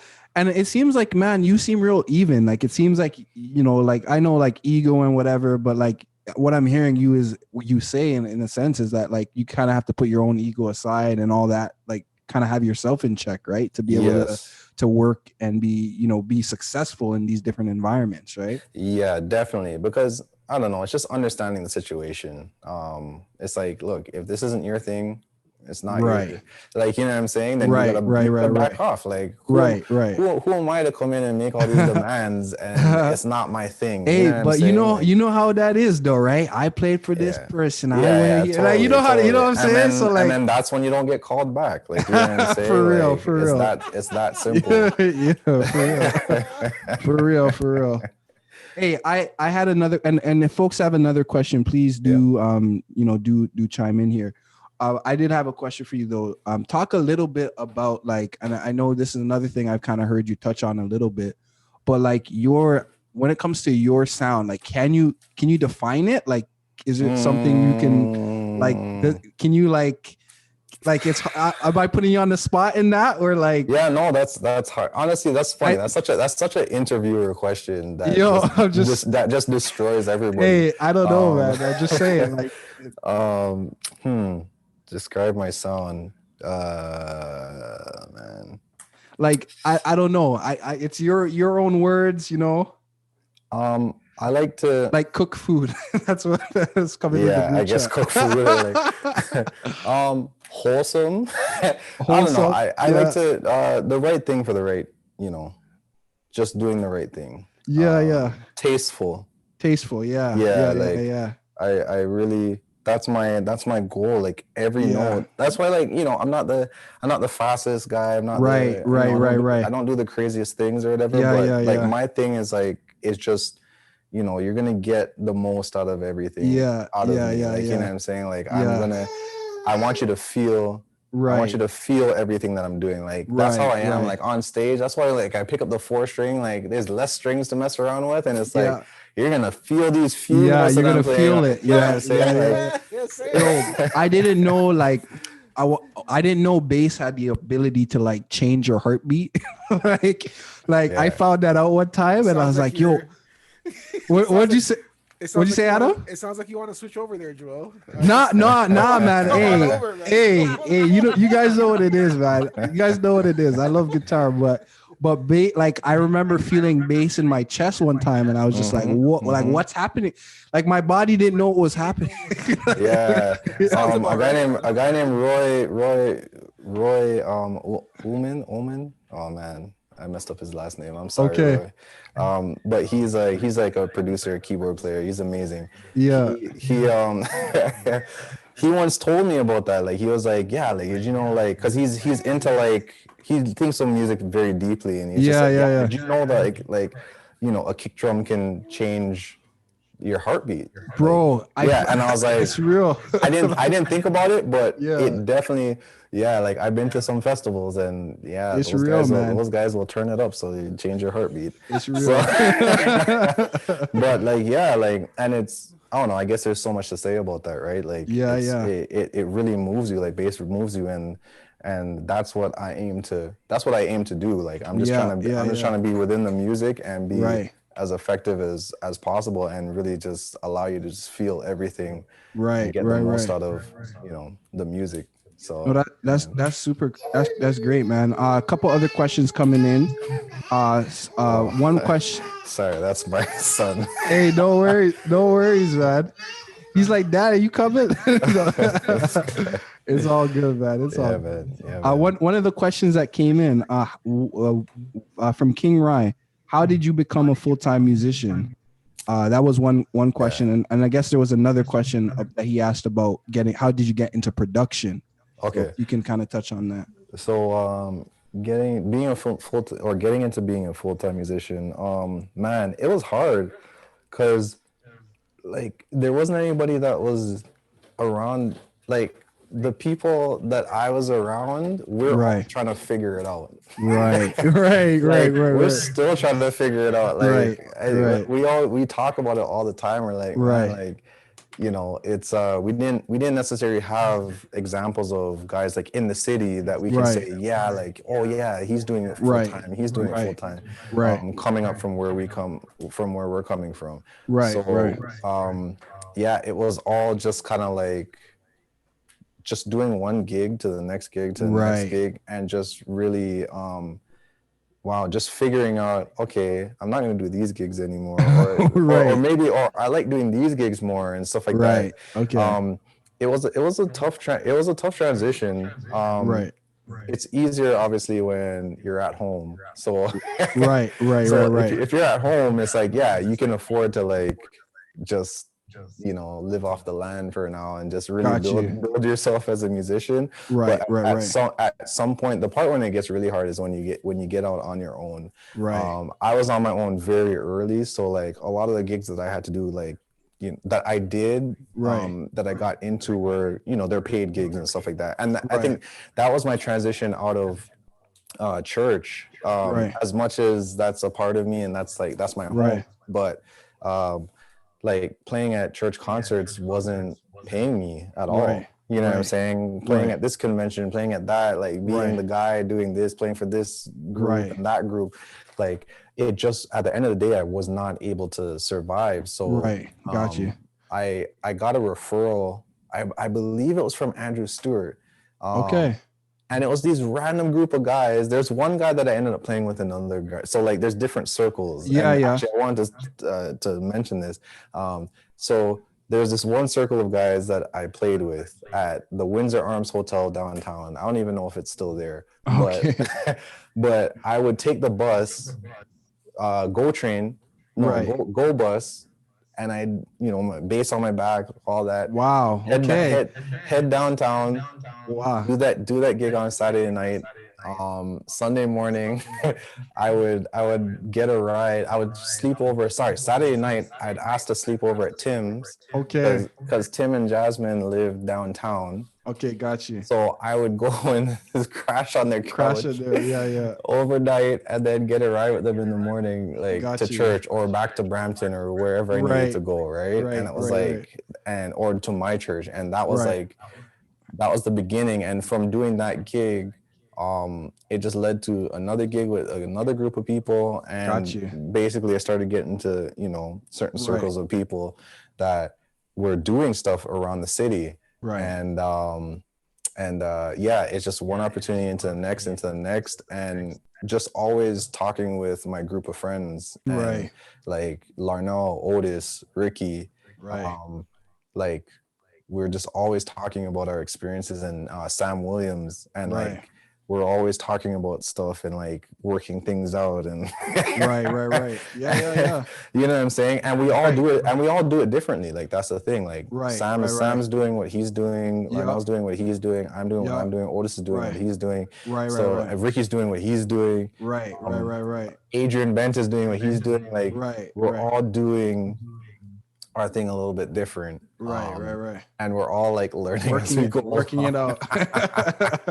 So it's honestly like it's just using those opportunities to get into other opportunities, like I said, the networking thing. I was fortunate enough about the circles thing. Like I was fortunate enough to be a part of a few circles.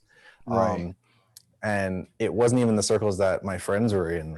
It was like I got into my own circles that kind of was like away from Larnell, away from Otis, away from Ricky, and then some of the circles intertwined with them. But you know, so because I had this network of, you know, different circles and different genres and stuff like that, I was able to kind of carve out a thing for myself, or you know, have enough opportunities with myself. So like I've never been closed in. I'm not like, oh, I'm only doing R&B, I'm only doing this, I'm only doing gospel, I'm only whatever, you know what I'm saying? So So and sorry, what was the other?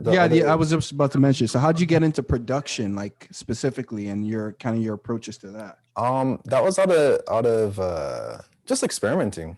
I was just curious, and like I said, like I was recording stuff on a tape recorder, and you know, I can't really do much with that. So like it wasn't like a multi-track tape recorder. It was like just the one tape recorder, like you know what I'm saying, the cassette tape. So I wasn't able to really do much. So I got a computer when I went to school, and I got a MacBook G4, old Mac computer, and I was playing with Sharon Riley and Faith Carell at the time, and Stephen Lewis. Shout out to Stephen Lewis. He was MD, and he one day he was like, his computer was just not working, and we all laugh about, me and Otis laugh about it because his computer would just not work sometimes. Like he'd go to run, like he'd set up this whole session to like run backing tracks, and like it just wouldn't work for whatever reason. Oh no! Oh my gosh! So we always just laugh about that. So one day I had a Mac, so I had my own thing now. So he's like, yo, he's like, hey, can I use your computer? so I was like, yeah, sure. So he used my computer, and then he installed Logic on it. Okay, got you. So actually, sorry, before that I was messing with GarageBand, but then he put Logic on it, and then that's when I really started like doing more, because it's like, you know, you can it's a you got a lot more versatility. More versatility, right? So I started doing that, and it was just one thing after the other. Like I started just experimenting. I was just recording stuff for myself. Like I was just okay, like let me just record my bass, like literally my bass off of the microphone, you know what I'm saying? Yeah. And it's like I'd like make little things, make a little loop and whatever, you know what I'm saying? Fun. And like just have fun, just experiment, and like one thing was just leading to another. And eventually I started like getting better at it. And then at the time I was meeting, I started hanging around with Sam Williams. Larnell knew Sam, and then I started hanging out with Larnell, and then I met Sam. And then he put me onto Cubase. Got you. He helped me find my interface, which I actually still have today. It's the one that I'm using right now. That I still use for all my live stuff. It's my go-to for my live stuff, because I can just put it in a rack, and I don't have to worry about my big expensive stuff getting mashed up.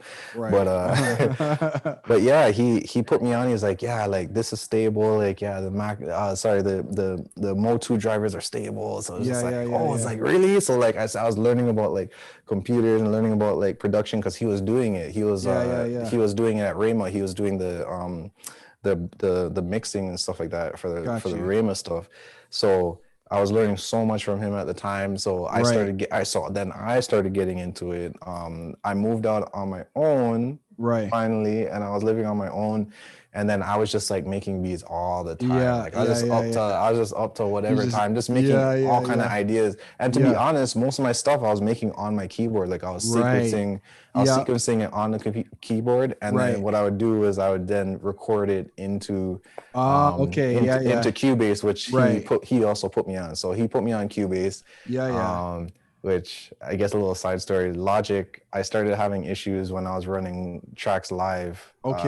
With Logic, I was having stuff. I'd open up Logic one day. I was being dumb. I would just use MIDI. I was just using MIDI and you know, running sounds, you know, via MIDI. And so every once in a while, when I open up the session, it would play piano as the MIDI sound. So if it was like a metronome, you would hear. Oh, I know what you're talking about. Like I know exactly what you're talking about. You hear a piano. I know what you're talking about. That's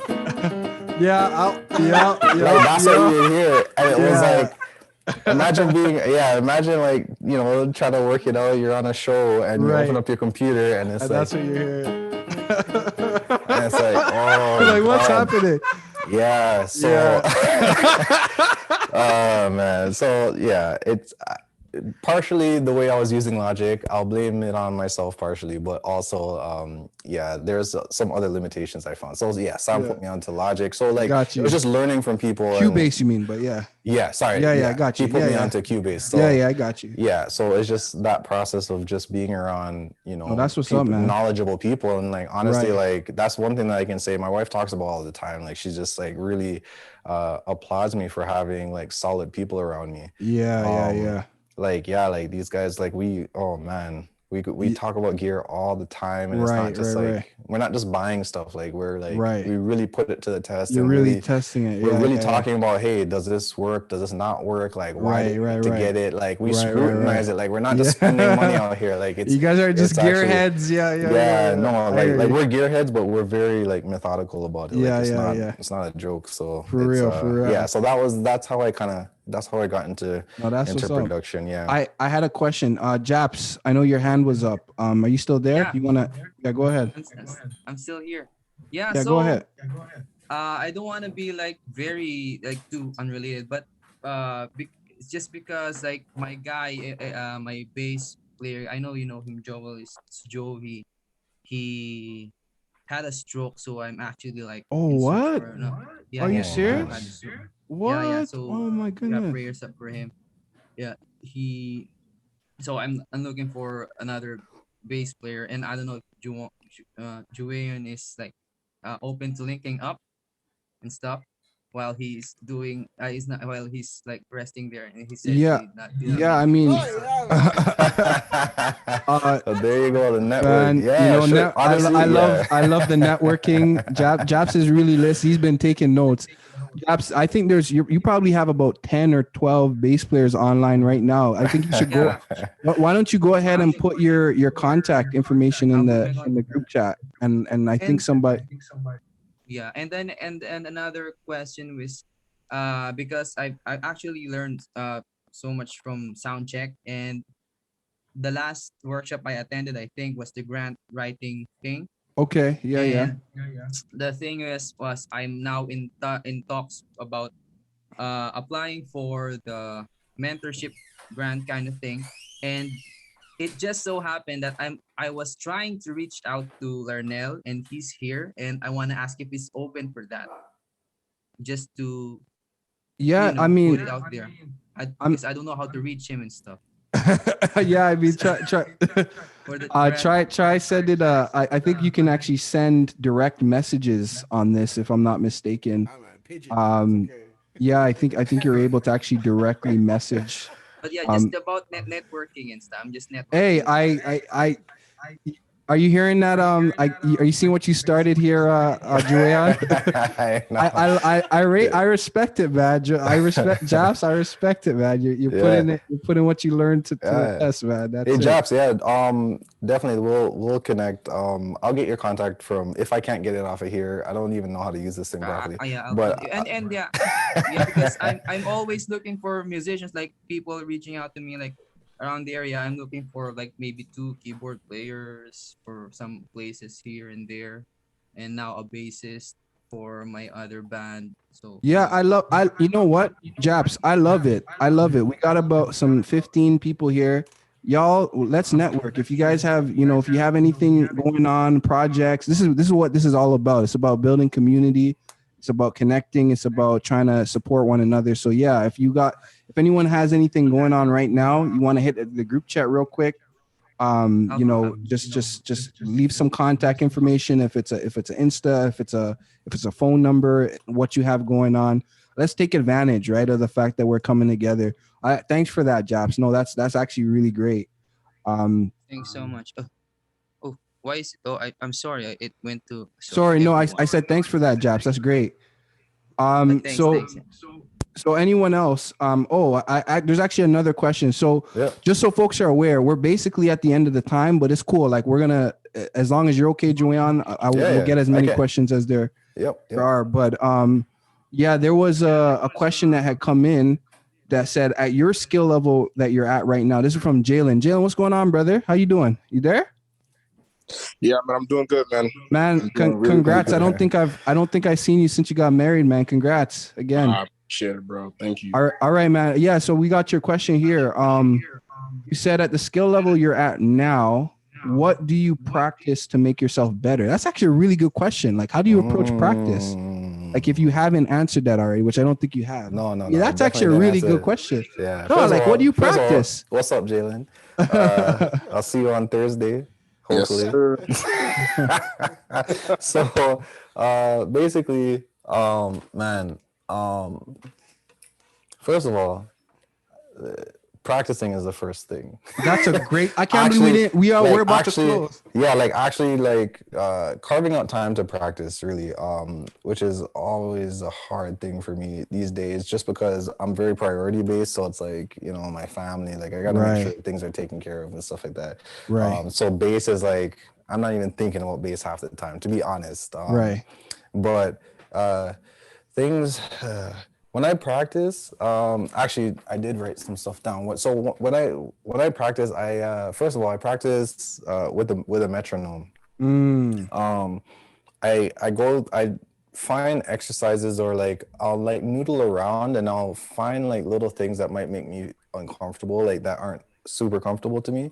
So I'm not just gonna sit here and practice the same thing that I'm so comfortable with, and I could just do whatever, right? I actually push myself to do things that make me feel uncomfortable, so that I can make those things feel comfortable. You know what I'm saying? So I find little things to kind of stretch myself. One of the things that more recently is I'll mess around with, like, so even if you take a major scale, for instance, like, if you just do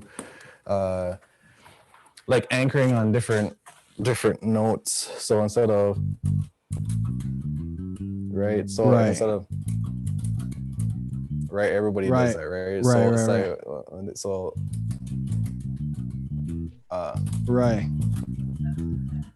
So instead of doing like 1, 2, 3, 1, 2, 3, then if 1, 2, 3, 4, 4, right? I'll go from 4s, but then I'll go to 5s, 1, 2, 3, right? Okay. Right, so I'm buckling on that, but basically like stuff like that really, because it'll stretch, because it also sounds different when you do stuff like that as well. And it'll open up, it opens up my ears when I do stuff like that, because I'm like, because now you're landing on notes in different times, and it sounds different, it sounds more creative, and it kind of like and it's hard to do, like, it's not as easy to do because it's not the basic thing that you're doing before. Got you. So I'll do stuff like that. Even if I'm like, I'll practice a run or practice like certain like exercises, like just doing like little uncomfortable things. Got you. Is stuff that I like to do, and doing it to a metronome. Right. I really can't stress that enough, because that's when I like to make things applicable and make things like that's a real world situation. Yeah. Like if I'm playing a groove, like I want to know if I could do this or not. Like, you know what I'm saying? Right. And it needs to feel good. And that's one of the ways you can make it feel good. So question. I guess, sorry. No, go ahead. I guess, and you don't even have to use a metronome anymore. Like we have loops and stuff. I was about to ask about that. Yeah. I was about to ask. Like you could use a loop, so you could use a loop of real drums now. Like and really get that real feel type of thing, and really mess around and feel that way. And another thing to do is, I encourage people to do is record yourself and listen back to the things that you do. Right. If you have a performance, if you have a whatever, even when you're practicing, like do your thing, work it out, and then be like, okay, I'm going to record it. Right. And we all have ways to record, multiple ways to record at this point. Right. In this point, or whatever. Yeah. And just really listen back and listen as a. Because now you're taking yourself out of the thing. You're not playing it. Now you could be like, okay, like, does this feel good? Like, what does this feel like? What does this sound like? Type of thing. And you can kind of go from there. But yeah, definitely practice with metronome. Practice the uncomfortable things. Don't just sit there doing the same thing that you've been doing the whole time. Right. And then another question I had. Well, I was actually going to tell you not to put the bass down. No, like, 'cause this was a question that somebody had, like, just like your approach, because you're a bass player. Like, a lot of people love groove, like bass. They think about groove. They think about all that stuff. So, like, I remember a question that came in about groove. Like, how do you kind of what's your approach to like just grooving? Like, how do you approach that?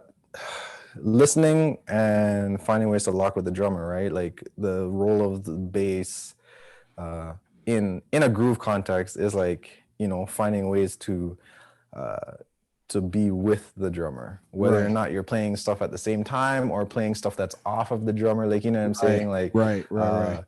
But you're just locking in that way with the drummer, and then you're obviously playing melodic things as well.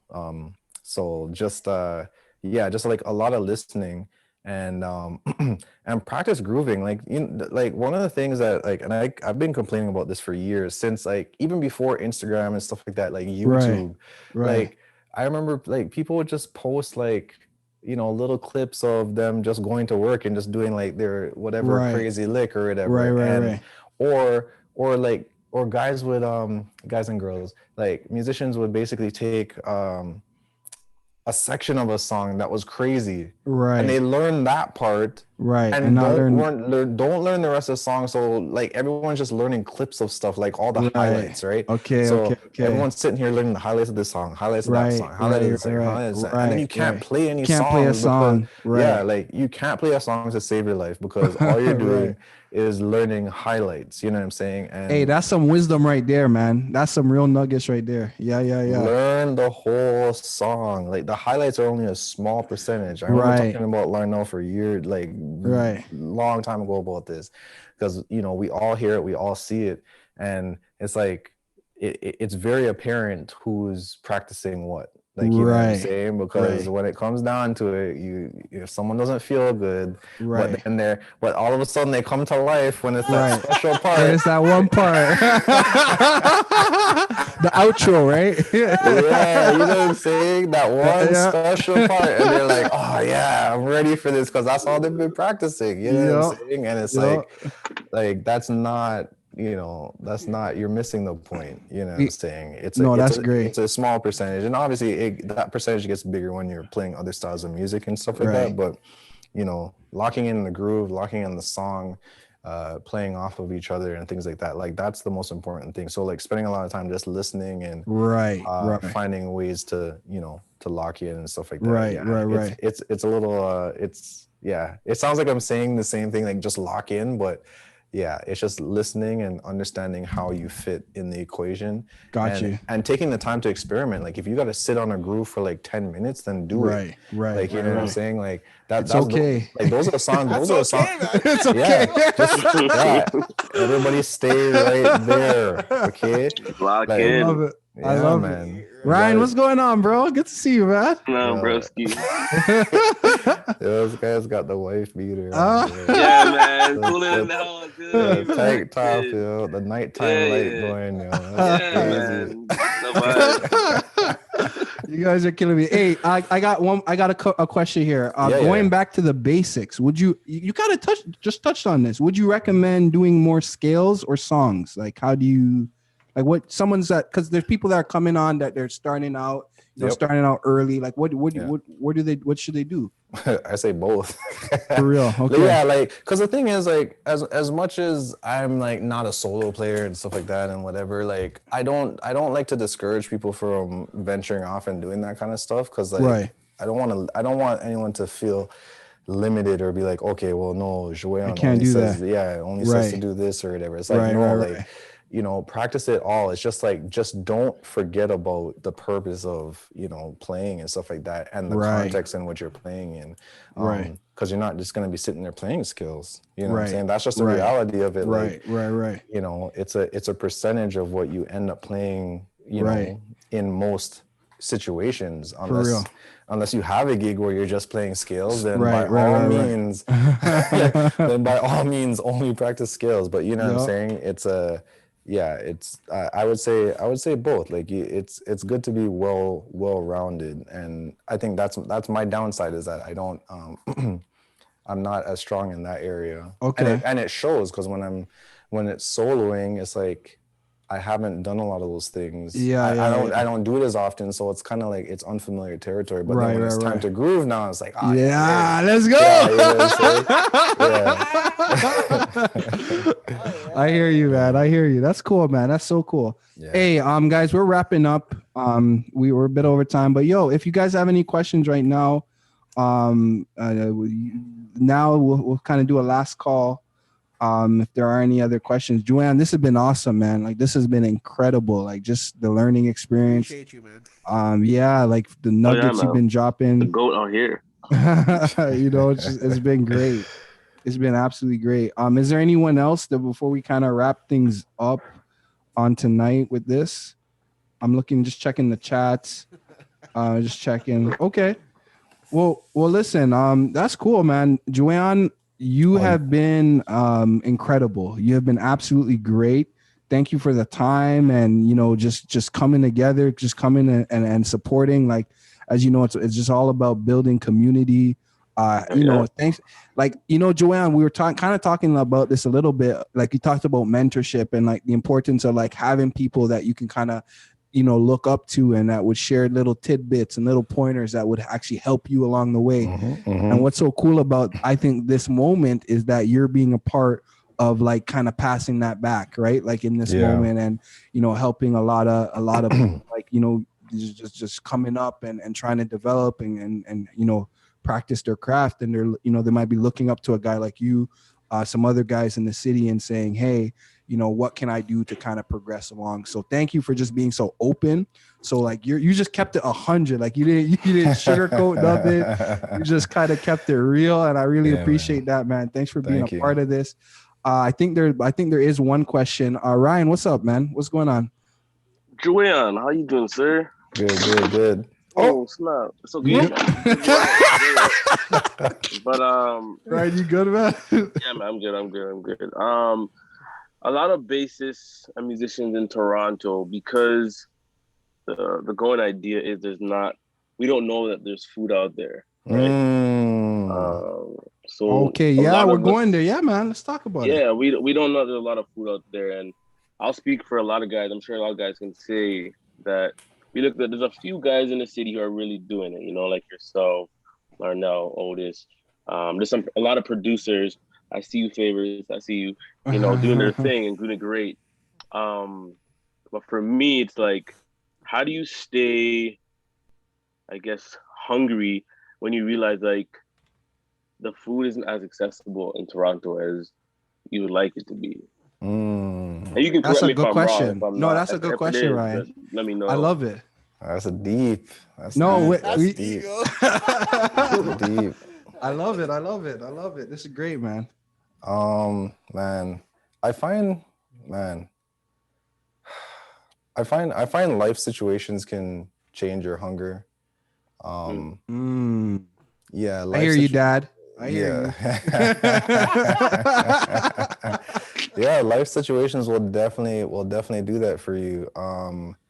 And I don't know, it's not just one thing. It's like, it's everything that can change your hunger.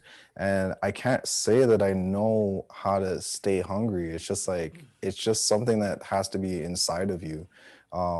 Like if you're not hungry, then maybe this is just not for you.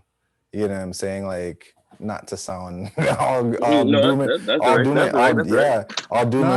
gloom, but it's like that's the way I look at it. It's like, well, you know, if you're not that hungry, or if you're finding you're not hungry, maybe it's time for you to do something else. You know what I'm saying? Like, because like that drive and hunger has to come from like inside of you. And it's like, if that's not being fueled anymore, or if you feel that fire is not burning anymore, then it's like, maybe it's time to go do something else. And it might not be a thing where it's like, oh, you do something else forever, but it's like, maybe it's that time to just switch it up for a little bit. Right. And who knows what might happen down the line. Right. But yeah, like you can't, cause like, you know, what they say, you can bring a horse to water, but you can't force it to drink. Right.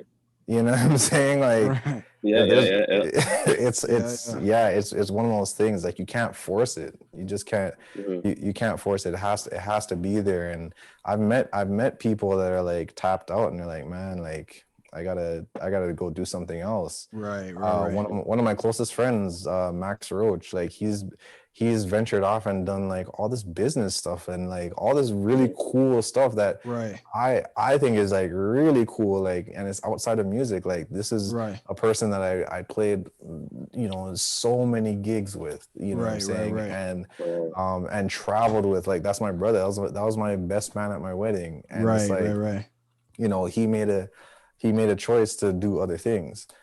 He still plays here and there, but it's like, you know, he just realized that, okay, like, yo, I'm gonna do some other stuff. You know what I'm saying? And that way you're not forcing, and it's not something you don't need to feel bad about it or anything. Just like, you know, just take that break. We all need those breaks, man. Like, that's why, like, I'm not one of those people that's like, oh yeah, yo, if you're not doing this, like, yo, we're on COVID, so if you're not touching your bass every second and whatever, it's like, yo, like, it's a worldwide pandemic, like, you know what I'm saying? Like, there has to be something. Like, we gotta be reasonable here. Like, people don't know how they're gonna live, like, you know what I'm saying? So, you know, sometimes it just, you know, you just gotta switch it up. Like for me, like I have switched it up. Like I had to get a job, and and I'm grateful for that job. So it's like I'm operating that job, and you know, we'll see what happens when things open up. You know, but it's like, yeah, sometimes you just gotta switch it up. You gotta just, you know, unplug for a moment, and you know, if it's something that you really need to be about, then you'll be back. Man. I'm saying, so that's the way. That's what I have to say on that. You know? No, that's direct. That's wisdom right there, man. Yeah, I did it too. I stepped back for a bit. I used to play when Joel knows. I was playing since I was young. Ryan, I haven't seen you with a bass in a while, man. Brother, I took the break. Man. For real. I took the break. Because when you're young and you're hungry and you want every opportunity, and you'll play those $65 gigs that you don't care about. You're not even worried about the money. You're just like, I just want to play. I want to meet people. Sometimes if you get burnt out, you gotta take that step back, and life will hit and say, you need to support finances and this and that and that. But right now, my hunger, like Juwayon knows, like I'm talking to Juwayon almost every day about music, about production, just trying to get to know anything he knows, because I've never had a bass mentor. Right. So when I met Juwayon, I was like, man, this man knows a lot. And I'm super humble with learning. So the fire's back. So for sure. That's a good answer. That's huge, man. Yeah, man. Thank you. Thank you, brother. Thanks for sharing that. And thanks for asking the question, man. That I learned something from that. Yeah, for real, man. For sure, man. Awesome. Anyone else before we kind of wrap it up? Any last thoughts? Last questions? Just checking the gallery view real quick to see. Oh, another thing. I just wanted to. Go ahead. My little point here. Yeah, go ahead, Juwayon. Yeah, I guess like, you know, relative to like the business and playing and continuing, you know, longevity in the business and stuff like that. Like, just be relevant. You know what I'm saying? Keep learning, keep growing, keep evolving with the times, with things that are technology that's coming up, and like all those things. You know, I'm not good at like social media side, right? But it's like when it comes to like gear and playing and stuff like that, like I can get my keyboard to do all kinds of craziness, and you know, I know, you know, what to do with my bass and like all those things to kind of keep current and stuff like that. You know what I'm saying? In today's environment, and for the gigs that, you know, I want to be in, and the gigs that are out there, you know what I'm saying?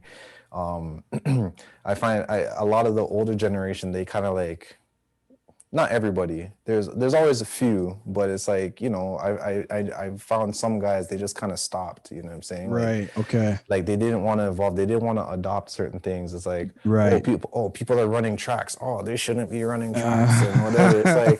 It's like it's been like 20 years, like we're still talking about people running tracks, and like, you know, people be like, you can't do that live or whatever. It's like, why don't you get a computer? You know what I'm saying? Like, why don't you get into the 21st century and like, you know, and start figuring some stuff out. And to be honest, like there's old guys that are doing it still, and that's why they're still able to do it, because they were able to adapt and you know, move with the times.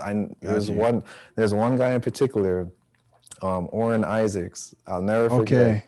he's a bass player. Like people don't, like no one even knows he plays bass, but like he's a man. He's like a staple in Toronto and stuff like that. And he was just the way he talks about, like he stays current. You know what I'm saying? Like that's just his goal in life, like just stay current or whatever, because he understands that, like, you know, things change. And in his in where he works, like he does a lot of TV work and things like that. And it's like he'll do like an intro first, a show or whatever. Like I think he did like Big Brother and like stuff like that. And it's if they call him asking for a specific type of sound, like he has to be able to produce that, or they're gonna go call someone else who can do it. You know what I'm saying? It's like it's that simple. So he takes the time. Like he's really about it. It's not a forced thing. It's like he's like, no, like okay, what's the newest thing? Like, you know what I'm saying? And he's about it, and I love that about him. And just like he's such a go-getter like that. And it's no wonder why he's had the successes that he's had, because that's the way he looks at it. Where you know, other musicians might not have done that. And you know, they were not able to still, you know, roll with, you know, the current times, stuff. Right. Just staying relevant in that sense. So like I really that was another influential person that I didn't spend a lot of time with him, but like the few times that I did, and like just everything that he said, like really, you know, it was etched in my mind. So that was one of the things. So stay current, stay relevant, and yeah, man, keep going, man. Don't be one of those people that's like, oh, just kind of mean, like, you know what I'm saying? And it's kind of throwing the towel. Kind of just fall off or whatever. Because like even with gigs, like we did. So before, like, you know, everyone was doing their Friday nights at Joe Mama's, Saturday nights at Joe Mama's, like back in the day when that was a known spot. And, you know, that was like, you know, a lot of top 40 music and stuff like that. And you know, they weren't doing a lot of other genre, like they weren't you know, really diving into the urban stuff. And when I started doing live Thursdays with my band, The Recipe, plug, you know, myself, Otis Williams, Jason Larman on keys, and John Kerr also plays, and sorry, I know. We're all praying for him. And Omar Lunin is singing. That was a completely different crowd. Like it was all like people under the age of 30. They're all like mid-20s and stuff like that. And it was just a different thing. And it's like we weren't sitting there doing Let's Get It On. You know what I'm saying? Where that worked at Joe Mama's. But Joe Mama's was like an older clientele, you know what I'm saying? So it's like we were doing something different that, you know, they weren't doing over there. And it's like, you know, it was called Live Thursdays, and it was like a crazy night. Like it was vibes. It was like it's like one of the like highlights, like where else would you be on a Thursday night unless it's choir practice or at church or whatever. But like, you know, it was a crazy night, and that's the one thing that I appreciated about that gig. It was like it was an opportunity to like do different stuff. It's like we could do this whole entire other catalog of music that those guys don't touch, or that other bands in the city wouldn't touch. And that's where, you know, the synth bass comes in, and all those things, and electronics, and, you know, the SPDS, and like all kinds of stuff. Like, you know, we really were able to dive into all those things. And that's awesome. So just keep growing, man. Keep evolving. You know. Any tips about auditions? It came in earlier. Any tips about that, like auditioning for stuff? You kind of mentioned it wasn't a huge part of what you did, but no, not at all. Man, audition tips. Try to be as confident as you possibly can. One of my friends, he ended up he plays with Lady Gaga, and he went for an audition. First of all, he was already like the most swagger of guitar players I've ever met in my life. Ricky Tilo, amazing. And I remember just like sitting down with him and being like, yo, like, he's like, man, like something's gotta happen for us, man. I was like, bro, like, you know, I believe it or whatever, you know what I'm saying?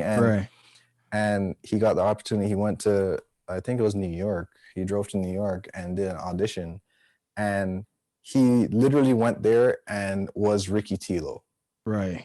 He didn't go there and was like, oh, maybe I should just like, you know, play something. Right. You know what I'm saying? It's like, no, he went down there, and the legend has it, he took his guitar off and put it on the table in front of Lady Gaga and did his slide routine, like played a solo in front of her on the table. And that is like, I literally saw him do that. We played at Joe Mama's. Like, I see, like, you know what I'm saying? That's who he is. And it's like, so when you come to an audition, it's like you're bringing you to the table. You know what I'm saying? So really try to be as comfortable as you can in yourself, and really allow yourself to shine. Like, let people see who you are. You know what I'm saying? And got you. Just be you. Don't hold back. And because what do you got to lose? Like, you know what I'm saying? Like, right. It's an audition. Like, what's the worst thing gonna say? No, like, right back where you started, right? Yeah, exactly. Yeah, bro. Well, that's awesome.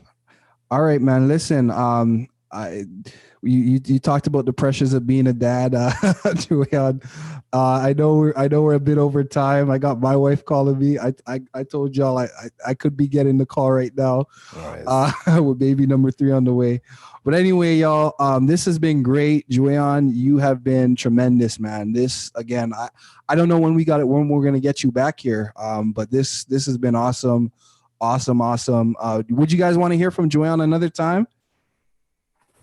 I'm seeing a lot of thumbs up. I'm seeing some thumbs up. No, people are like, this is great. So Juwayon, we may try and do something like this again, man. We'll be in touch. But listen, thank you all. First of all, thank you to just each and every person that took time out to be a part of this session. I know everybody's got life and family and everything else going on, but we really appreciate you. Again, if you want to be in touch, drop your contact. What I'm just going to ask real quick for everybody to do, I know we're sort of at the end here. I just put a quick form right in the group chat. And if you guys have been to a sound check session, then you're probably familiar with this. It's literally just a feedback survey. It helps us to know what kinds of things, first of all, did you like today? What worked, what didn't work? What are some things we can do better? So if you can all go in there and click that link. I have mentioned we are a nonprofit organization, and so a lot of our sponsors and funders actually want to hear back from the people like you who are coming to these sessions and gaining from them and learning from them, and it actually really helps us to be able to do more things like this. So again, if you can all just do me a quick favor, it's just right in the group chat. Everybody has access. It probably takes 2 minutes on your phone or on the computer or whatever. Go in there and just drop some feedback. Let us know. Honest, just be candid. No need to sugarcoat anything. It's all anonymous. You can drop it there, and it really helps us. It helps Juwayon because he can also learn about what worked for folks and what folks enjoyed, and maybe there's a part that folks didn't enjoy so much, and all of that. So anyway, if you can go ahead and do that. But otherwise, until next time, everyone, we're going to be signing off for tonight. Thank you all for just coming out. Thanks for being a part of this. We look forward to doing some other sessions like this. I see Larnell. I see you here, man. I'm trying to get a hold of you. Let us know if you wanna do something like this. We got some other sessions coming up, and we'll make it happen. People, have a good one. God bless and take care. And until next time, peace and love, everybody. Take care. Signing off.